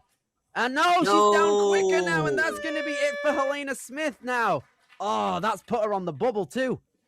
Oh, that has. I mean, Skylar is now moved on and officially qualified for the finals, but Helena is now right on the bubble. She's not guaranteed yet. You see there on the ride the bull obstacle, she just barely missed on the second jump. And, I mean, it's just kind of unforgiving. If you're pulling down a little bit too low, the ring can just almost just not make contact with it and just slip it right down before you have a chance to save it. Right then, we're now moving on to our top two from the placement course and our top two from the World Championships as well. Alison Bond, who got second in both, is hoping to get a first here. Trying her best to move through at an efficient speed. Reaches out immediately onto that trapeze and sets herself diagonally. Basically immediately has to take a backswing to assure it. But I liked the strat of holding onto the rope still to try and set it out quickly. And here we go. You can tell how powerful she is just by her kicks when they're almost not as necessary. Like you can see there, she wanted to make sure she made it to the hammer, so her kicks are just way up in the air, which just shows her experience and how strong she is and how much power she's going to have in store for the later part of the course. Trying to minimize all the movements here. She's in the lead by around half a second now, Allison. Coming out of Monroe, Connecticut. Case kind of had it spun forward in her favor, honestly. Almost saved her like a couple milliseconds, honestly, since it boosted her forward by a tiny bit. But regardless, she moved to Connecticut and trains out of NinjaMania. They train a lot of speed there. She is the regional champion for the New England region from season 10 and placed second in the Northeast region. She was the runner-up for world champion, of course. This is her first year in the elite division too. Oh no, just barely missed it. The final piston there. Gonna have to try and get it back in. Yeah, you can tell right there, her hands were solid, but when she was moving her feet across the cliffhanger, one of them kind of stumbled a little bit, so she had to focus on that, and the ring just popped off on it. She's trying her best. Moving forward, or to the side at least at this point, progressing. Just over a minute left on her clock now. Really wants to get that top one. No, just misses it again. Oh, mate. It is a harsh one, to be fair. It doesn't work out in many people's favor. Allison, though, has gotten into the Premier Series finals, getting at least fourth if our next competitor is able to beat that, which is brilliant, but I'm sure she would have wanted to go further. Yeah, she definitely had the capability to go further. It's just a really tricky, techie obstacle, trying to hop that ring across the pistons and then shoot it up into the hook at the top. I mean, it's just really tricky, and you can see she had the control there, but then when she went to go up, she didn't go quite as far up as she would have wanted to, and it was just over just like that. One more elite female competitor remaining, and this is probably the best we have to offer at this current moment. We have Riley Hunt being the last competitor, 5'5", 99 pounds, and a world champion. Got first place at the 2026 championships in Greensboro in June. She's absolutely insane. She's a 14-year-old NinjaMania team representative. She's a pro and she's a finalist from NSC this year as well. She was the youth champion in 2025 as well. There are so many titles that Riley has got, and I am sure that a Premier Series champion is going to be on her wish list. But to get there, she needs to qualify via this challenge course at next level. Yeah, and I mean, you can see here she's already kind of locking off on these earlier obstacles, making sure she does it efficiently. She knows the time she has to beat too.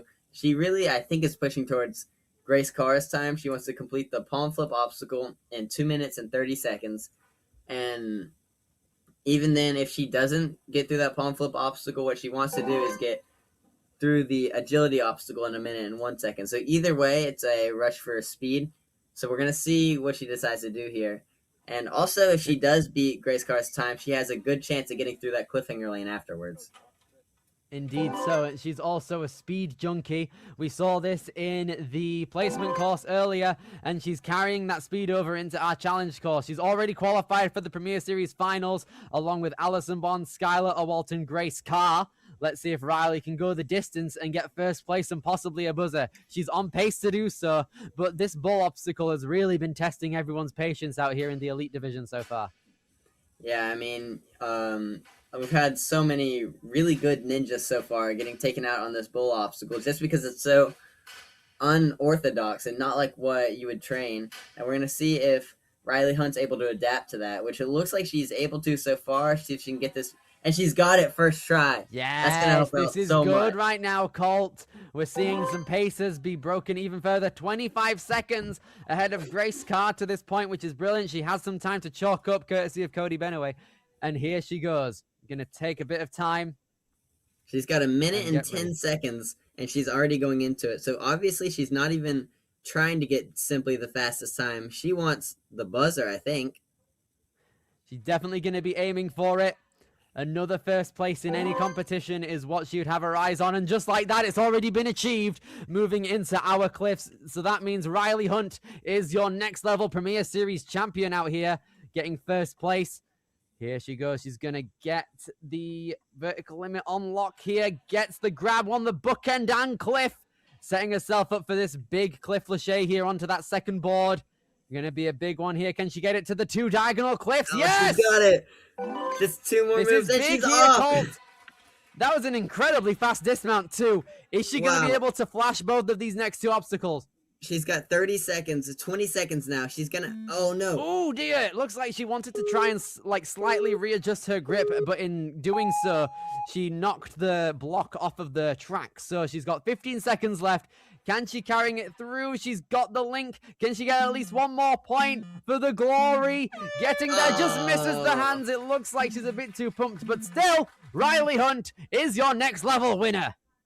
And Riley Hunt did it with style, too. She had to complete that last obstacle just to show herself that she could and get 1 obstacle further than any of the other females. But well done to all the females. But Riley Hunt right here just showing everyone who's boss. And you can see right here on the Ride the Bull obstacle, making it look easy. Had a really clean hop up here. I think she caught it in an L almost, yeah. Crazy stuff there. Riley Hunt really showing everyone what she's made of out here. I mean, we know she's capable of basically anything in Ninja due to her being a reigning world champion, but also winning a big Premier Series qualifier like this speaks volumes, and I'm hoping that she can pull on through in the finals as well. Shout outs to Riley Hunt, Grace Carr, Skylar Awalt, and Alison Bond for all making it through to the Premier Series finals, as we now turn the attention to the final division of the weekend, the Elite Males, with 8 of them competing. And this is going to be really exciting. We got a stacked lineup here. We got so many familiar faces coming up. We had a really interesting placement course where Jackson Erdos got 19 seconds on. What do you think about that? 19? I think that might be the fastest of the entire weekend, possibly. I mean, it's crazy fast as well. It's crazy as well because, like, we've had faster times on numbers. Like, I swear we saw an 18-second time or a 17-second time in the Mature Kids division, courtesy of Owen Alzheimer, but that was with a higher time limit. So I think in the grand scheme of things, this is an incredibly fast time. Jackson Erdos, definitely a force to be reckoned with out here. But to be fair, I don't want to sleep on Cody Benaway, though, because in the last Premier Series qualifier that both Cody and Jackson competed in, Cody won and was the only clear of that competition. So I think it might be a battle between Cody Benaway and Jackson Erzos. We have people like Caleb Coombs and Gavin Markowitz who also got close to them in terms of time. So anything can happen. Yeah, I mean, I think Gavin and Jackson are very similar in styles. So whatever Gavin does, we can expect to see Jackson do something really similar as long as neither of them mess up. So it's going to be really close probably between them two. And Cody has a very different style than both of them. So depending on which one of their styles this course plays into, Cody definitely has a chance to beat both of them. And then not to mention we have a couple other people here who could work some magic. We have Caleb Coombs, Sebastian Ramos, Jazeeb Ismail, Michael Franchi, and Daniel Jones, all of them with potential to take this win. Everyone here is an elite for a reason, so none of these people are ruled out going into the challenge course. The placement course, a couple of them didn't go exactly how they wanted to. They took a couple backswings, but here on the challenge course, backswings aren't as costly, and you're able to get away with that. It's just going to be who has the most power and endurance to get through this full course. Indeed. So Daniel Jones being our first competitor here. Having a look at him, he's 5'3", wingspan of 5'7". He is 110 pounds. He started Ninja 10 years ago. So every single athlete within the elite male division has a lot of experience out here. Many of these guys have been doing it for around the same time as Daniel right here, starting out as a mature kid or a preteen, and have eventually graduated into becoming an elite. And I was talking about this earlier on in the weekend as well. When we have a look at like the people who qualified for the finals in the younger divisions, like the kids, mature kids and everything like that, they're one day going to be at this level. We're going to one day be at a point where all of these names are replaced by kids coming along up and coming ninjas. It's going to be absolutely insane to see that paradigm shift. But at the moment, we've got 8 of these guys still kicking it, and we're going to see all of them battle it out for a Premier Series qualifier qualifying spot over for the Premier Series finals over at Ascend. I'm really excited to see who's going to come out on here, because no matter what, it's going to be a run of excellence on whoever gets it. I mean, it definitely is. Like you were saying, all of these ninjas also at one point were one of the in the kids divisions. Like Jackson Erdos, I think he's won, or he's at least podiumed in every single time he's competed in the World Ninja League Championships, which includes times that I think he started in mature kids, which is so many years of podiuming in the World Ninja League Championships, and the consistency is actually insane to me. So we're going to see if he keeps this consistency up, which he's one of the most consistent ninjas out here. We have Gavin and Cody and Caleb, Sebastian, Jazeeb. A lot of them have potential to do a lot of really crazy things and have the potential to beat Jackson, but a lot of them are less consistent, and it's going to come down to whether they put up a good run here or whether something happens and they mess up on something that they didn't think they were going to. So it's going to be really interesting to watch. It's going to be very, very interesting. I can't wait to see who ultimately takes it home. It's going to be one of the biggest battles you guys have ever seen for a qualifier out here. Seems like they're still just setting up a couple things for the male division. I can see Charlie Ball on a bar again. He's resetting stuff. The bar tech's going to be even harder. It was so hard we didn't even get to see it in the female division. What are they doing? Hey, well, to be fair, a lot of these males definitely have the potential to get through this entire course, especially with that female course. I think the majority of these males could actually complete that course, if I'm being honest with you. It's very possible. Anything can happen, though, in a different universe, but in the one that we're in right now, I'm hoping that all 8 of them can clear with 0 seconds on the clock. Like, come on, that would be mint, right? They'd have to, like, rock, paper, scissors for a Premier Series spot. That'd be kind of fire. That would be so cool. Having a look here, though, just setting out a couple of things when it comes over to our challenge course on the male side of things for the elite division. This is what a lot of people have been looking forward to when it comes on to things. We've been waiting for people like Cody and Jackson to run a course. Very big names coming along here. This could be the opportunity for Cody Benaway to get his second Premier Series win out here for a qualifier. against Jackson Erdos, no less. Talking about Cody here, he was the first place at Empire last year.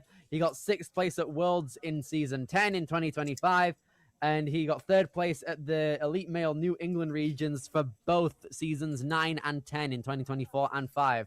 And he got top 15 at the NSC finals for both Seasons 3 and 4. He also made it through to the finals at Season 5. I want to say was it Season 5 that just went, or was it Season 4? It was Season 4, right? No, I Season think 5. Oh, that's a good question. I don't know. It's one of the two I know, but No, it was Season 5 because Jackson won 4, and it was Tyler Smith that won 5. oh, you're right. You're right. Yep. So Tyler Smith won that last season, but yeah, Cody Benway's been doing really good at the NSCs, like especially a lot of the local ones. You always see him top 10 or around that area. A lot of the time, top 5, top 3. Has he won it? Do you say he's won any of the NSCs? He's definitely podiumed a few, I think. I don't know if he's exactly won any, but Yeah, when it that comes almost kind down of to surprises me. everything- I would have almost expected him to win with how much he's podiumed and gotten really close to winning so many times. I mean, we could see him podium or win today. You never know. But who knows? We could see both Cody and Jackson get in the bottom two. Anything can happen on a challenge course. With the retries available, it's definitely possible that we see anything happen when it comes on through to our courses now. They're just currently walking through all the course changes for the elite males. So that means they're going to have maybe a completely different course to everything. I'm not too sure. We're just going to have to wait and see to have a look at who's ultimately going to come out on top and what the new obstacles are going to be, because it's going to be a big ride. It most certainly will be a big ride here. I mean, we've got such a good course, so many good athletes. I mean, that's just the match made in heaven. Like, there's so much that could happen here. I'm really excited. A lot of our females struggled a little bit more with the riding the bull obstacle than I would have thought. So I'm wondering they probably won't change that if I had to guess for the males. Possibly. If they do, then that's just sadistic. But at the same time, I think overall, we're looking at our obstacle. Also, our obstacle names, I'm pretty sure, are movie references. We talked about this yesterday, I think. Watch out for that tree is a line in George of the Jungle, for the theme song at least. I hope you're precise. I think Mary Layton knew the answers to that, but I can't remember what it was. Skill issue is just a saying that people say nowadays, but it's a tough name for an obstacle, though. I mean, I don't know if you fail at any of these. I don't know if that's a skill issue or not. Why are you singling out just number 3? No, it's only a skill issue if it's obstacle number 3. It's But, harsh, yeah. though. Yeah, I mean, they got Ring Around the Rosie, which is in reference to the song. Sure. Yeah, all of these are just references. Might not be film or TV references, just in reference to basically anything in pop culture, anything public domain. Just Cliffs. Am I wrong to think I'm saying Just Dance, you know, like the song and the video game franchise? I don't know if that's that. I mean, I'm not sure. I haven't really caught the reference with the cliffs and palm flips. That one's kind of confusing me. Needle in a haystack is just a saying, I suppose. Yeah, that one's a saying. Did you say agility? Oh, that's got to be something. There's got That to be a has to be line in a something. show. Did you say blank and they just replaced it with agility? I don't know what it is. That's definitely a line to something. I just can't think of what it is because it seems a little bit vague when they replace that last word with agility. I just looked on Google and typed in "did you say" and left it blank. And there's "did you say potential," which is a meme with what anime is that from? I have no idea what it is. Oh, it's Jujutsu Kaisen, duh. All right, fair enough. That might be a Jujutsu Kaisen reference. You never know. Who knows? We could have George of the Jungle, JJK, and Just Dance referenced within a ninja course. Welcome to 2026. I would really love to talk to the course designers about all these references and see how many we actually got right and how many we're just completely making up and assuming they're right.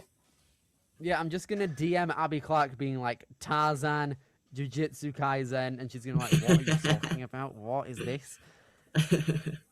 At the same time, though, it looks like they're looking through the final line here, which definitely means there's an upgrade at some point. I'm scared for what it's gonna be, quite frankly. But our athletes here in the elite male division, the best of the best here, multiple titles out here, a lot of big podium placements within all of these guys, large amounts of potential. Did you say potential? I don't know if that's actually the thing or not, but just referencing it might get me some internet points. I'm not too sure. We'll have to see. Hey, you never know. I mean, that could be a really good reference if you actually figured out that that's what obstacle number 5 is referencing. If there's anyone in YouTube watching the stream on chat, put in your guesses on what these might be. You never know if Joe Capo and Abby Clark might be watching this back, being like, "Hey, they got it," or something like that. You never know. But regardless, it's going to be a very, very big ask for all of these guys. I think we're going to get pretty shocked once we see what the obstacles are going to be like out here. I mean, I think so too. I think there's going to be some really crazy changes that we're not going to expect, and I guess I'm expecting that, but that doesn't. I'm still excited for it. I'm really curious what's going to get changed here. I am as well. I don't know how this course can get any harder. Honestly, I don't know what completely new ideas these guys have been taking on and have just set up within the course of like a few minutes here. It's ridiculous. Do you have any ideas of what they could change? Was there anything that you saw that maybe that could be harder? No, I quite frankly saw it in the kids division, being like, no way that gets tougher, and they made it harder. So anything can be made difficult here on a challenge course like this. They can put on like a flyaway regrab forced for all we know, but they wouldn't do that because they're not the devil. That would be really cool if they were able to force a flyaway regrab. Have you seen any obstacle they've been able to do that yet? What, force one on? Yeah, force one on. Because I saw some people that were theorizing possibly forcing a flyaway regrab, but I haven't seen anyone successfully do it yet. In terms of the obstacles, maybe the palm flip one where you go straight from the trapeze to the palm flip and fly away in between. Possibly. Unless there's this new flying bar configuration within Needle in a Haystack on the final one that might have some opportunities for it. Hell, even on the cubes where it's on the like the track, even though it's a tiny gap, you fly away and then you re-slot it in, special delivery style. Oh, that would be terrible. That would be awful. It would be. I don't want to think about that, honestly. I don't no either. one can do that. I was all right. The people are going to... Go on. I was all right thinking about it until you mentioned the precision with the blocks and doing a flyaway with it. See, that's how people can make differences on a challenge course, but I'm glad that that's hopefully not the case. So, looks like that we're now going to be able to move on into our challenge course now. Possibly, we're going to get ready with our first competitor, Daniel Jones, height 5'3", wingspan of 5'7". Out here, let's see if that wingspan advantage might be able to pull on through. Who knows? The competitors might be looking at our course now, just trying to map out all of their moves. It's an important task for all of these athletes to do. Have a solid plan moving into things. Yeah, I'm really excited for Daniel Jones's run because his name is the same as the quarterback for the Colts, Daniel Jones, and as a Colts fan myself, I'm a big fan of Daniel Jones, so I got to root for him. It doesn't take a genius to figure out why you're a fan of the Colts. Yeah, that's a tough one. I wonder. Yeah, maybe is this are you named Brian secretly? I have no idea. It might not be the case. You never know. Some guy named Brian rooting for the Colts would be more sensible from someone who's named Colt rooting for. There's too many Colts now. You got me in a weird dimension. I think you're the first person to ever be in a weird dimension of too many Colts. Seemingly, well, someone's surely done that. I'd be surprised if it hasn't been the case, honestly. But now, Daniel Jones, time to get things started. The rope is being put into play. We have the final division commencing. The elite males starting with the countdown on Daniel Jones. And here we go. Daniel Jones getting ready. I mean, there's no hands on that wood, which you found out from the females, and he did a really good job of avoiding that. And there's no ring here either, so they just have to hook the rope in. Oh my goodness. Okay, so they took a minute to try and get the ring off there. That's difficult. But That's Daniel really using cool. that 4-inch advantage on the wingspan is very, very cool there. We're using it. A couple seconds already gone here, trying to move along into the orange slice. They can only utilize the cliff now, I think. We saw that in the demo. And now we're seeing a link off of that mallet. How's he going to fare coming into propellers? And yeah, we'll see here. I'm really still caught up on that rope obstacle. I'm a huge fan of the idea of that. And they took the ring out on this obstacle, so you just have to balance yourself. Right, so you kind of need to throw yourself moving onto that panel there so you don't have to fall back and readjust yourself. Moving into the spinners, that's where Daniel's going to use his first of 2 retries here. Really going to have to center himself ready, put his feet in the middle of each of those circles. Yeah, I mean, he stepped really high on that first one. He did the second time as well, but it didn't spin, so he was able to recover. But on the first time, he stepped really high on it, and it just spun forwards, and he couldn't recover from it. He's going to move along now. He's got 1 minute and 50 seconds. They have a God, rodeo rope? Are you taking the mickey out here? What is going on with these course designers? Having a look here. They have a rodeo. Huh? This tech this early? How are you even supposed to do? I guess you have to probably run through it and then hook the rope on. I think that's the intended beta for it, but that's can't help but laugh, honestly. What is this obstacle? Daniel Jones being the guinea pig. Oh, what? Oh, they it's don't not have even one of the. They don't even have the stopper on the bottom. stoppers. Are you kidding me? What's going on here? How are you supposed to do that? Right, so you can see Daniel trying to wipe off his shoes. Might be a difficulty for all of our elite males to get through this obstacle since it's so weak. Oh, Yeah, so I may have been never more wrong in my life when I predicted that they would keep this obstacle the same. Oh my Daniel goodness goes me, down. Daniel Jones, you can see he throws that down in anger. I would too if I was I the also guinea pig on would. that obstacle. What in the world? I mean, we didn't get to see a demo for it, so we haven't really seen it be done, but I'm sure the athletes were able to watch someone do it first, but that's just insane. And he was able to do a lot of these obstacles that he hasn't really seen anyone do yet that are a lot different from the other divisions and age groups. But this Ride the Bull obstacle is just absolutely insane. And I guess that rodeo rope being there explains why it's called Ride the Bull. Pretty much, you basically do need to ride the bull on that one. It is very Texas. Texas qualifier is next week. This is a bit early, isn't it? But regardless, we've got Michael Franchi coming in, being the second runner out for our elite males coming along in now. Michael is 5'6" with a wingspan of 5'9". Might help him on riding the bull, possibly. I'm not too sure how, but at this point, we kind of need to hope and pray. I mean, we haven't really seen the beta yet, so we're not exactly sure how that obstacle is even going to be done. Maybe you get your feet really high so that you can press horizontally more than vertically, but that's just such a difficult obstacle. I don't know how I would even go about doing it. Michael on the move now. Here he goes, taking a massive jump over, and like that strat, almost overshoots it, but that's the way a lot of our athletes should be going. You need to move along this rope without the ring to stabilize themselves. So on this back track here, they hook it on. Nice. Okay.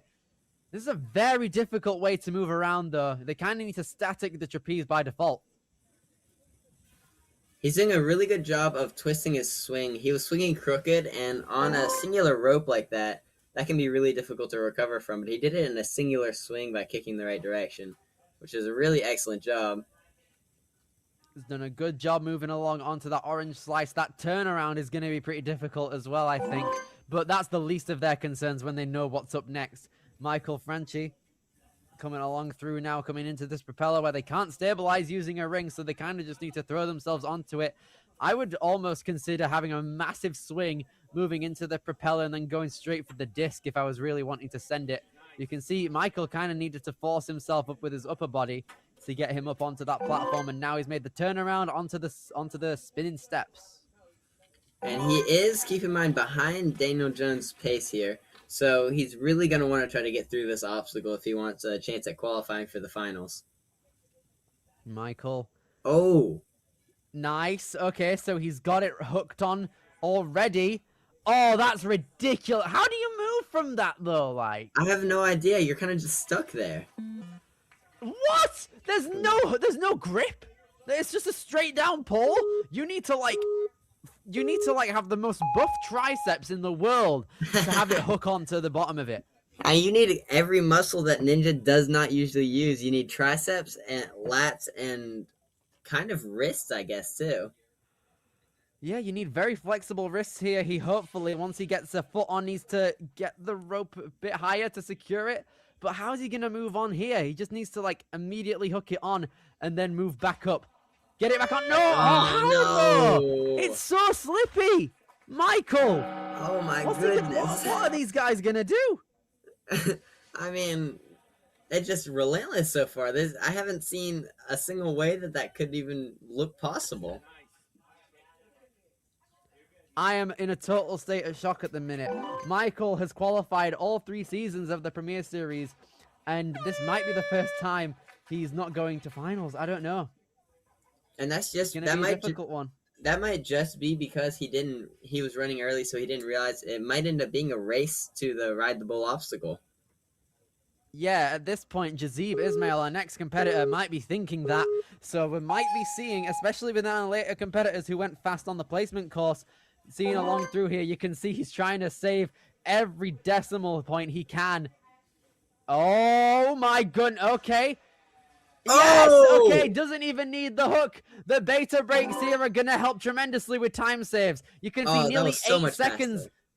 That's brilliant right here. You can see here, moving straight along onto the cliff side of the orange, setting up a linking motion going down. 7.5 seconds coming into the propeller. I like the momentum we're seeing early. Yeah, he's coming in with a lot of power, a lot of fiery ambition, it looks like. And he's 7 seconds ahead of pace. He's now 10 seconds ahead of pace.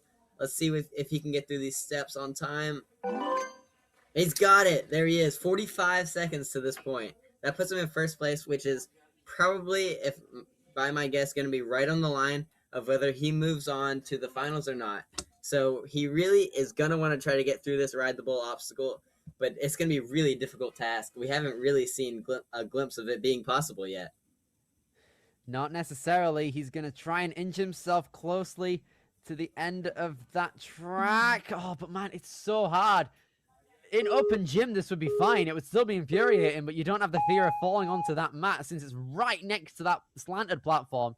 The fact the platform's slanted as well, that's probably the hardest part because you can't get like a solid, certified, straight stance. Yeah, you can't really get established into the obstacle, but I mean, we did see Michael get established right there, like how Jazib just got, but getting that second move is going to be the real tricky part. Oh my goodness me! What's going on here? Jazib sadly going out too. Our alto saxophone player is not going to be able to hit the D sharp minor chord. Come along here. Well, D minor is like the best key, but still, Jazib sadly not going to be able to move on through. I'm getting insult to injury myself here because there's this fly moving around in my room and it's really annoying me. I really want. Oh man, right when we're experiencing the crux of the course and the flies flying around, that's one of the worst. Yeah, this is not the most fun experience for me. It's a difficult obstacle, and the fly keeps me. It's a big room as well, so I can't just like stand up. It's on another chair. I can see it. It's staring me down. But also, who's going to be staring down a chance to fly out here is Sebastian Ramos taking on the grip of this rope, coming out of New York City and coming along through. Wants to save as much time as possible. We saw Jazib with the tech of going immediately to the trapeze. Yeah, okay, so I feel like it looks like they're lining up for the platform, but because it's on a slider, you're gonna naturally be going to the trapeze anyway, so that might be easier to go towards. But Sebastian here gonna try his best. He knows what he has to do, but it's such a difficult one. And unfortunate, he was too short on the orange slice there, so it bucketed him off. He wants to go a bit further along into the obstacle so he has a better chance of gripping on. Yeah, I mean, that's the first time we've seen that where if you grab too far in front, it'll actually just peel you off. I mean, there's no saving it, really. Your hands just kind of go vertical. But you can see he recovers better the second time, and he's got it, and he links the dismount. So he's trying to get back on pace, trying to get to the Ride the Bull obstacle at a good time. But it's going to be tricky at this point because that fall is going to really mess with his time. So we're going to see if he's able to make it through Ride the Bull. I think is going to be a better play for Sebastian here, and we're going to see if it's possible to even make it through that obstacle. I don't want to undermine this obstacle either. Nice stuff there. Did you say agility? Yes, he did. But now we're saying what? When it comes over to this obstacle out here, we have Ride the Bull being a very, very difficult obstacle. No one has made it past this yet. Can Sebastian be the one to break the curse? Yeah, I mean, I wonder if going underhand might be the play here, trying to pull upwards kind of like that, and then pull against the pole. But so far we've seen only overhand. Yeah, there's no grip at all. Having a rope on metal is the slidiest surface, especially when it's just going straight down.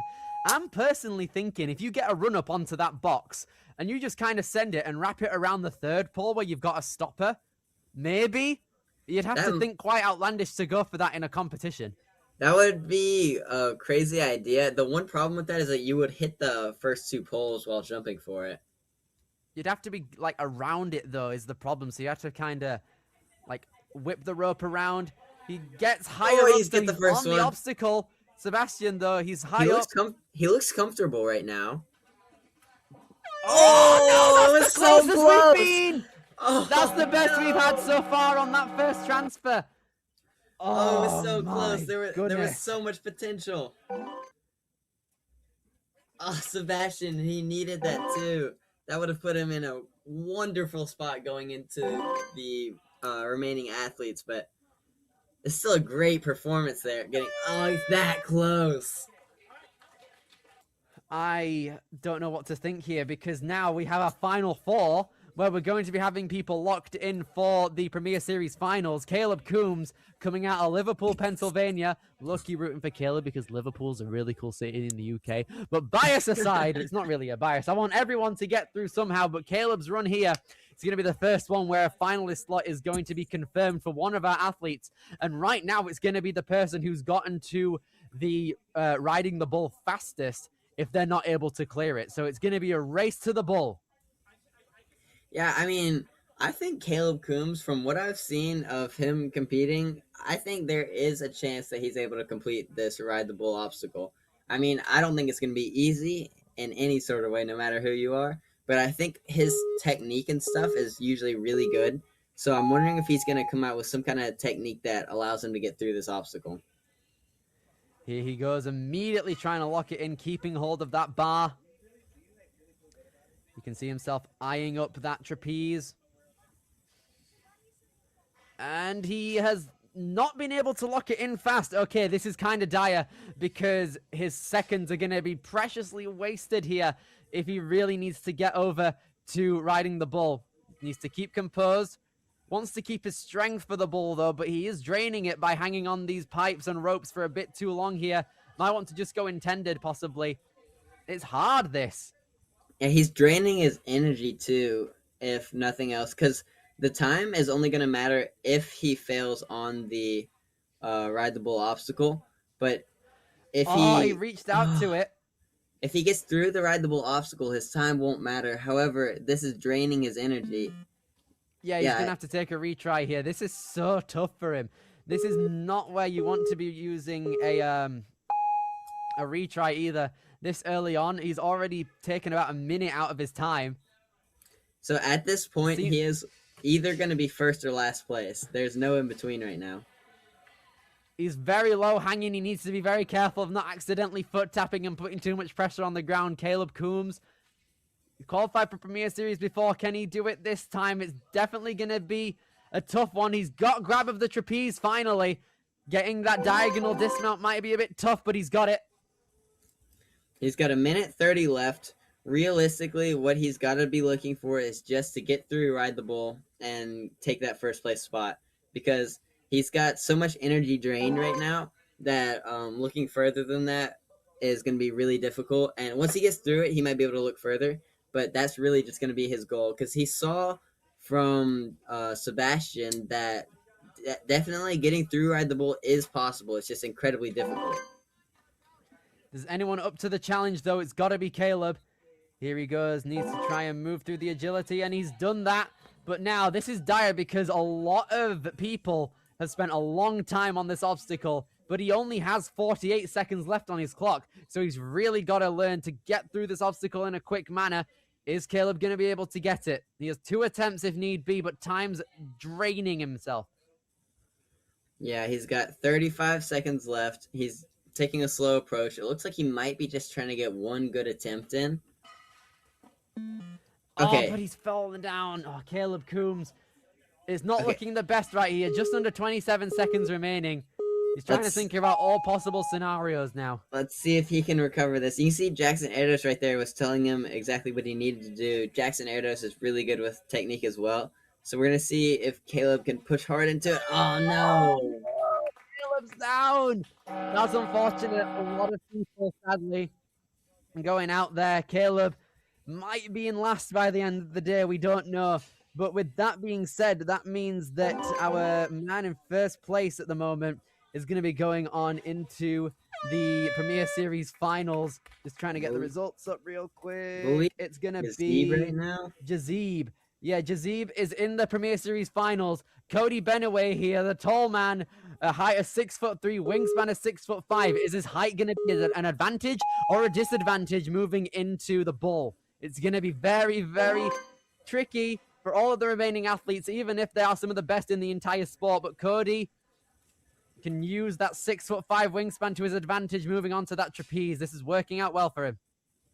So one thing I've noticed about a lot of the later elite athletes is that a lot of the time that they will almost discard the runs in front of them. So Caleb right now, or not Caleb, Cody right now, looking at the runs in front of him, everybody has failed the ride the bull so far. But a lot of the later elite athletes will see that and have the confidence that they can get through it and almost just go full speed into it and not rest at all before the obstacle, having the confidence they can get through it. And I'm wondering if that's what we're going to see here. I mean, it's 44 looking seconds. apparent already because Cody has the best pace of the day so far in the elite division with 44 seconds to the bull. And he's in the Premier Series finals, but what he's definitely going to be wanting is a clear on the bull here. Let's see if he can rattle it up. And I think if anyone can do it, it's going to be Cody. He has the height for it. I think the height's going to help him out a lot. He's trying to dry his shoes off and make them where they have better traction, but his height's going to play an advantage because he can get really high on that pole. And if not, he can have like a better position in order to maneuver it to the second pole and push up really hard.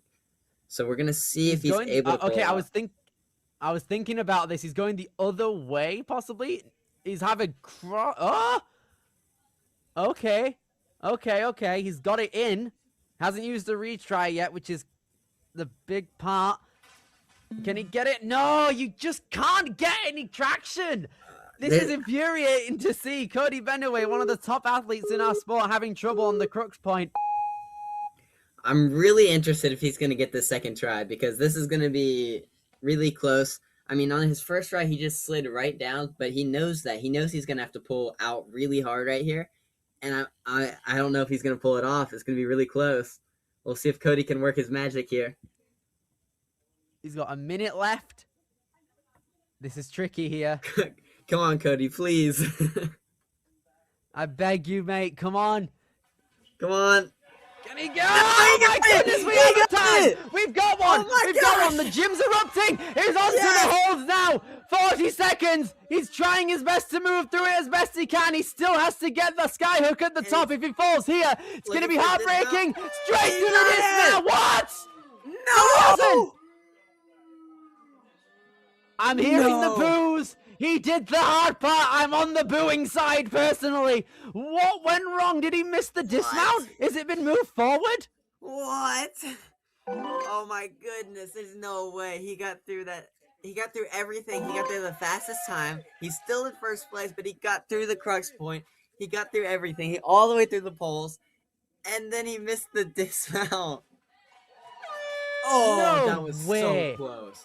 Oh my goodness. I don't know about that one. That's ridiculous. That was so close. Oh. I mean, we couldn't really see from our angle if his heels touched because the ref can see that a lot better, but that was so close. I can't believe that just happened. No way, man. Are you for real? He's just going to keep on going regardless. We can have a look at what's later on in course, to be fair. we're having a look at it. Yeah, I Seems think like we have the straight up jump to the cubes. I think the cubes are the same, if I'm not mistaken. Yeah, pretty much. But let's have a look at what the bar entails for these Yeah, let's athletes do if they're this able to one. make it there. Cody has one flying bar move. And then he's being precise with it. Oh, it's angled. Does he have to go under? Oh, stop it. Really? When they're all tired? Well, I don't know if you have to go under. I think you might be able to go over, but the fact that it's angled means that he has to go. You have to either stop yourself or go on your first swing. And he went for the stop himself method, so it kind of just fell backwards when he went to go for it. Okay, 2 more athletes left to go. We've seen the obstacle that's killed everyone so far, which is riding the bull. It can be done in theory. You just have to be 6'5" in order to get it.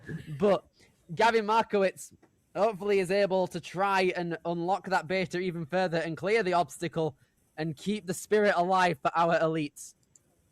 Yeah, the thing about Gavin, though, every time I think Gavin is not going to get through an obstacle, somehow he'll find a way to just surpass the obstacle. Whether he skips it entirely or just does a different beta that I'm not expecting, Gavin always finds a way to get through obstacles that people struggle through the entire competition. So we'll see if he's able to do the same thing he always does and get through the really difficult obstacle, but he also flies on hybrid courses. Yes, he is. He's technically fine right now. This is the fastest pace we've seen so far. Gonna straight away move along. It's weird how we thought this was going to be a Ninja Killer, but it's the one coming right after. Gavin Markowitz has also qualified for the Premier Series Finals now, but I'm a commentator, right? I'm not supposed to be speechless, but I am. Gavin Markowitz is going to have to try and do what Cody Benaway couldn't do. He's got the first hook. Let's see if he can get it. He got it! Oh my goodness, his body barely moved! Oh, this is great! Gavin! Here he goes! He's still got a retry left if he needs it. He's got it moving. Gavin, here he goes. Lats and triceps of steel out of this man. He's got it! Come on, Come on! Getting the dismount. Yes. Gavin is through! We have a breakthrough, ladies and gentlemen! Running into cliffs and palm flips! Gavin Markowitz takes the first place, and let's see. He's going to try to have to hold out Jackson Erdos because Jackson is probably going to be close to what Gavin's doing, so Gavin's got to fly and try to beat Jackson Erdos on the rest of the course. Gavin here going to use the palm flip as intended, possibly, or is he going to skip the whole thing? He's going to use it as intended, palms it down. Gavin here, he's still got 1 minute and 10 seconds for 3 obstacles now. This is going to be a big one, moving on to just cliffs. Definitely enough time to complete the course. You can see he's resting here. He knows he has enough time to complete the course, but we'll see. We didn't really get to see with Cody if there's any changes severely on this cliff lane. Here he goes. Just looks so strong with his lock-offs through that first cliffhanger. Gavin gets the grab. It looked like his fingers were about to slip off of that right cliff, but he's still gonna. Oh no! At the end there, bro. Are you for real? You were on your Gavin. last couple moves. This is tough right here, Gavin.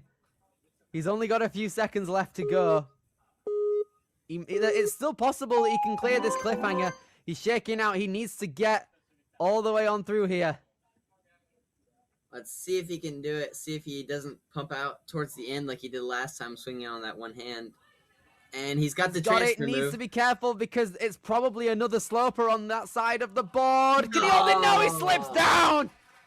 Gavin Markowitz down and out. But what a run that was.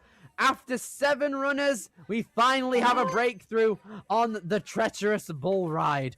Oh my goodness, we need to see that again immediately. I can rest happy now.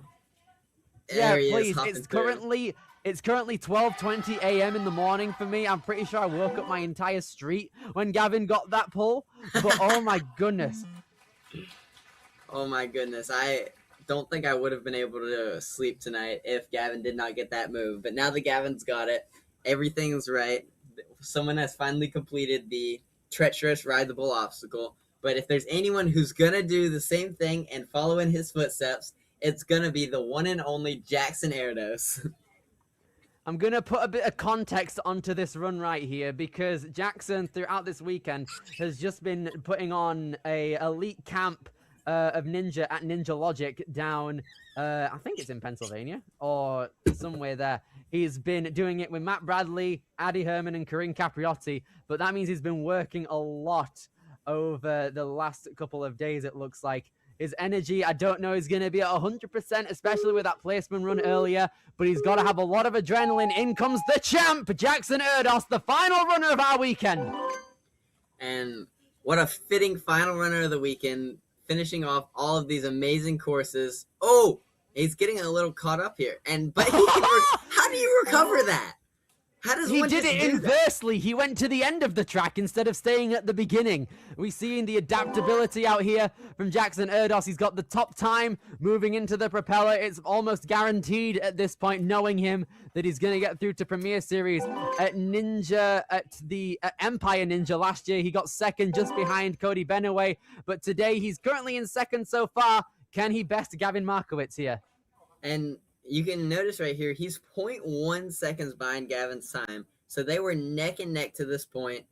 It's really close between the two. Like I said, they're very similar in how they do Ninja and their styles and abilities. And yeah, you can see here he's entering the obstacle. He's got it, first try. This is good. He's got a solid rhythm moving through it as well. He's onto the poles with stoppers. Can he get the move? Can he get the move? Oh, is he going to go for the dismount? He's very techy. Is the tech gonna tech? Yes. It is! Jackson Erdos being the second person out here to clear the bull as he now moves on to try and rival Gavin's times. And let's see here. I mean, he's one obstacle away from beating Gavin and taking the first place spot for the weekend for the elite males. And we'll see if he's able to get this palm flip move, which is not easy. It's a really techy move. You can mess up pretty easily. But he's got it. No problem for Jackson. He's not pumped just yet. He's still got time. He's 46.5 seconds ahead of Gavin to this point, it looks like. Here he goes. He's going to eye up these cliffs. His fingertips must be spent after this long week that he's had coaching, trying his best to be the best ninja he can be. Jackson getting the jump. He's on the verticals out here. Can he get off of the slopers?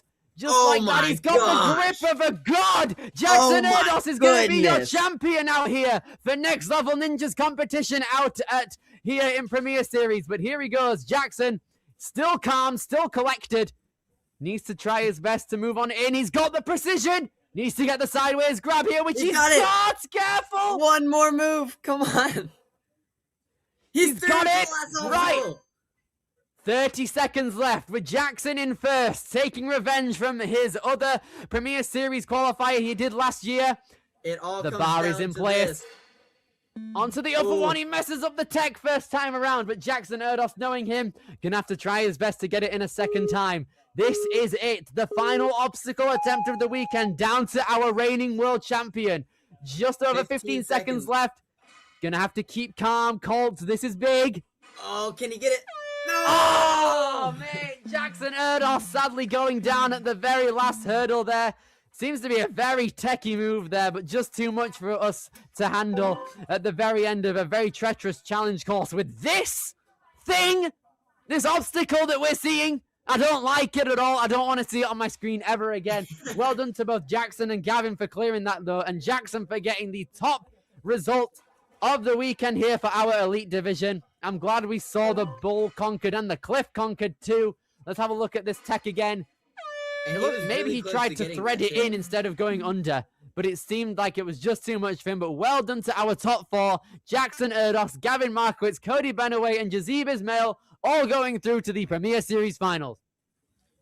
And that was such a crazy competition. I mean, it came down to, for Cody Benaway and Jazib Ismail, to getting to the Ride the Bull obstacle the fastest, which was only obstacle like 5 or something, whereas Gavin and Jackson were able, as the last two runners, to succeed over that obstacle, to complete it, and take the number 1 and number 2 spots. Both of them completed it. They were at the same pace, but Jackson was able to get through the really difficult cliffhanger line at the end. He was able to get through the boxes and got to the last obstacle to end off the weekend on a high note as Jackson Erdos takes the win for the elite males.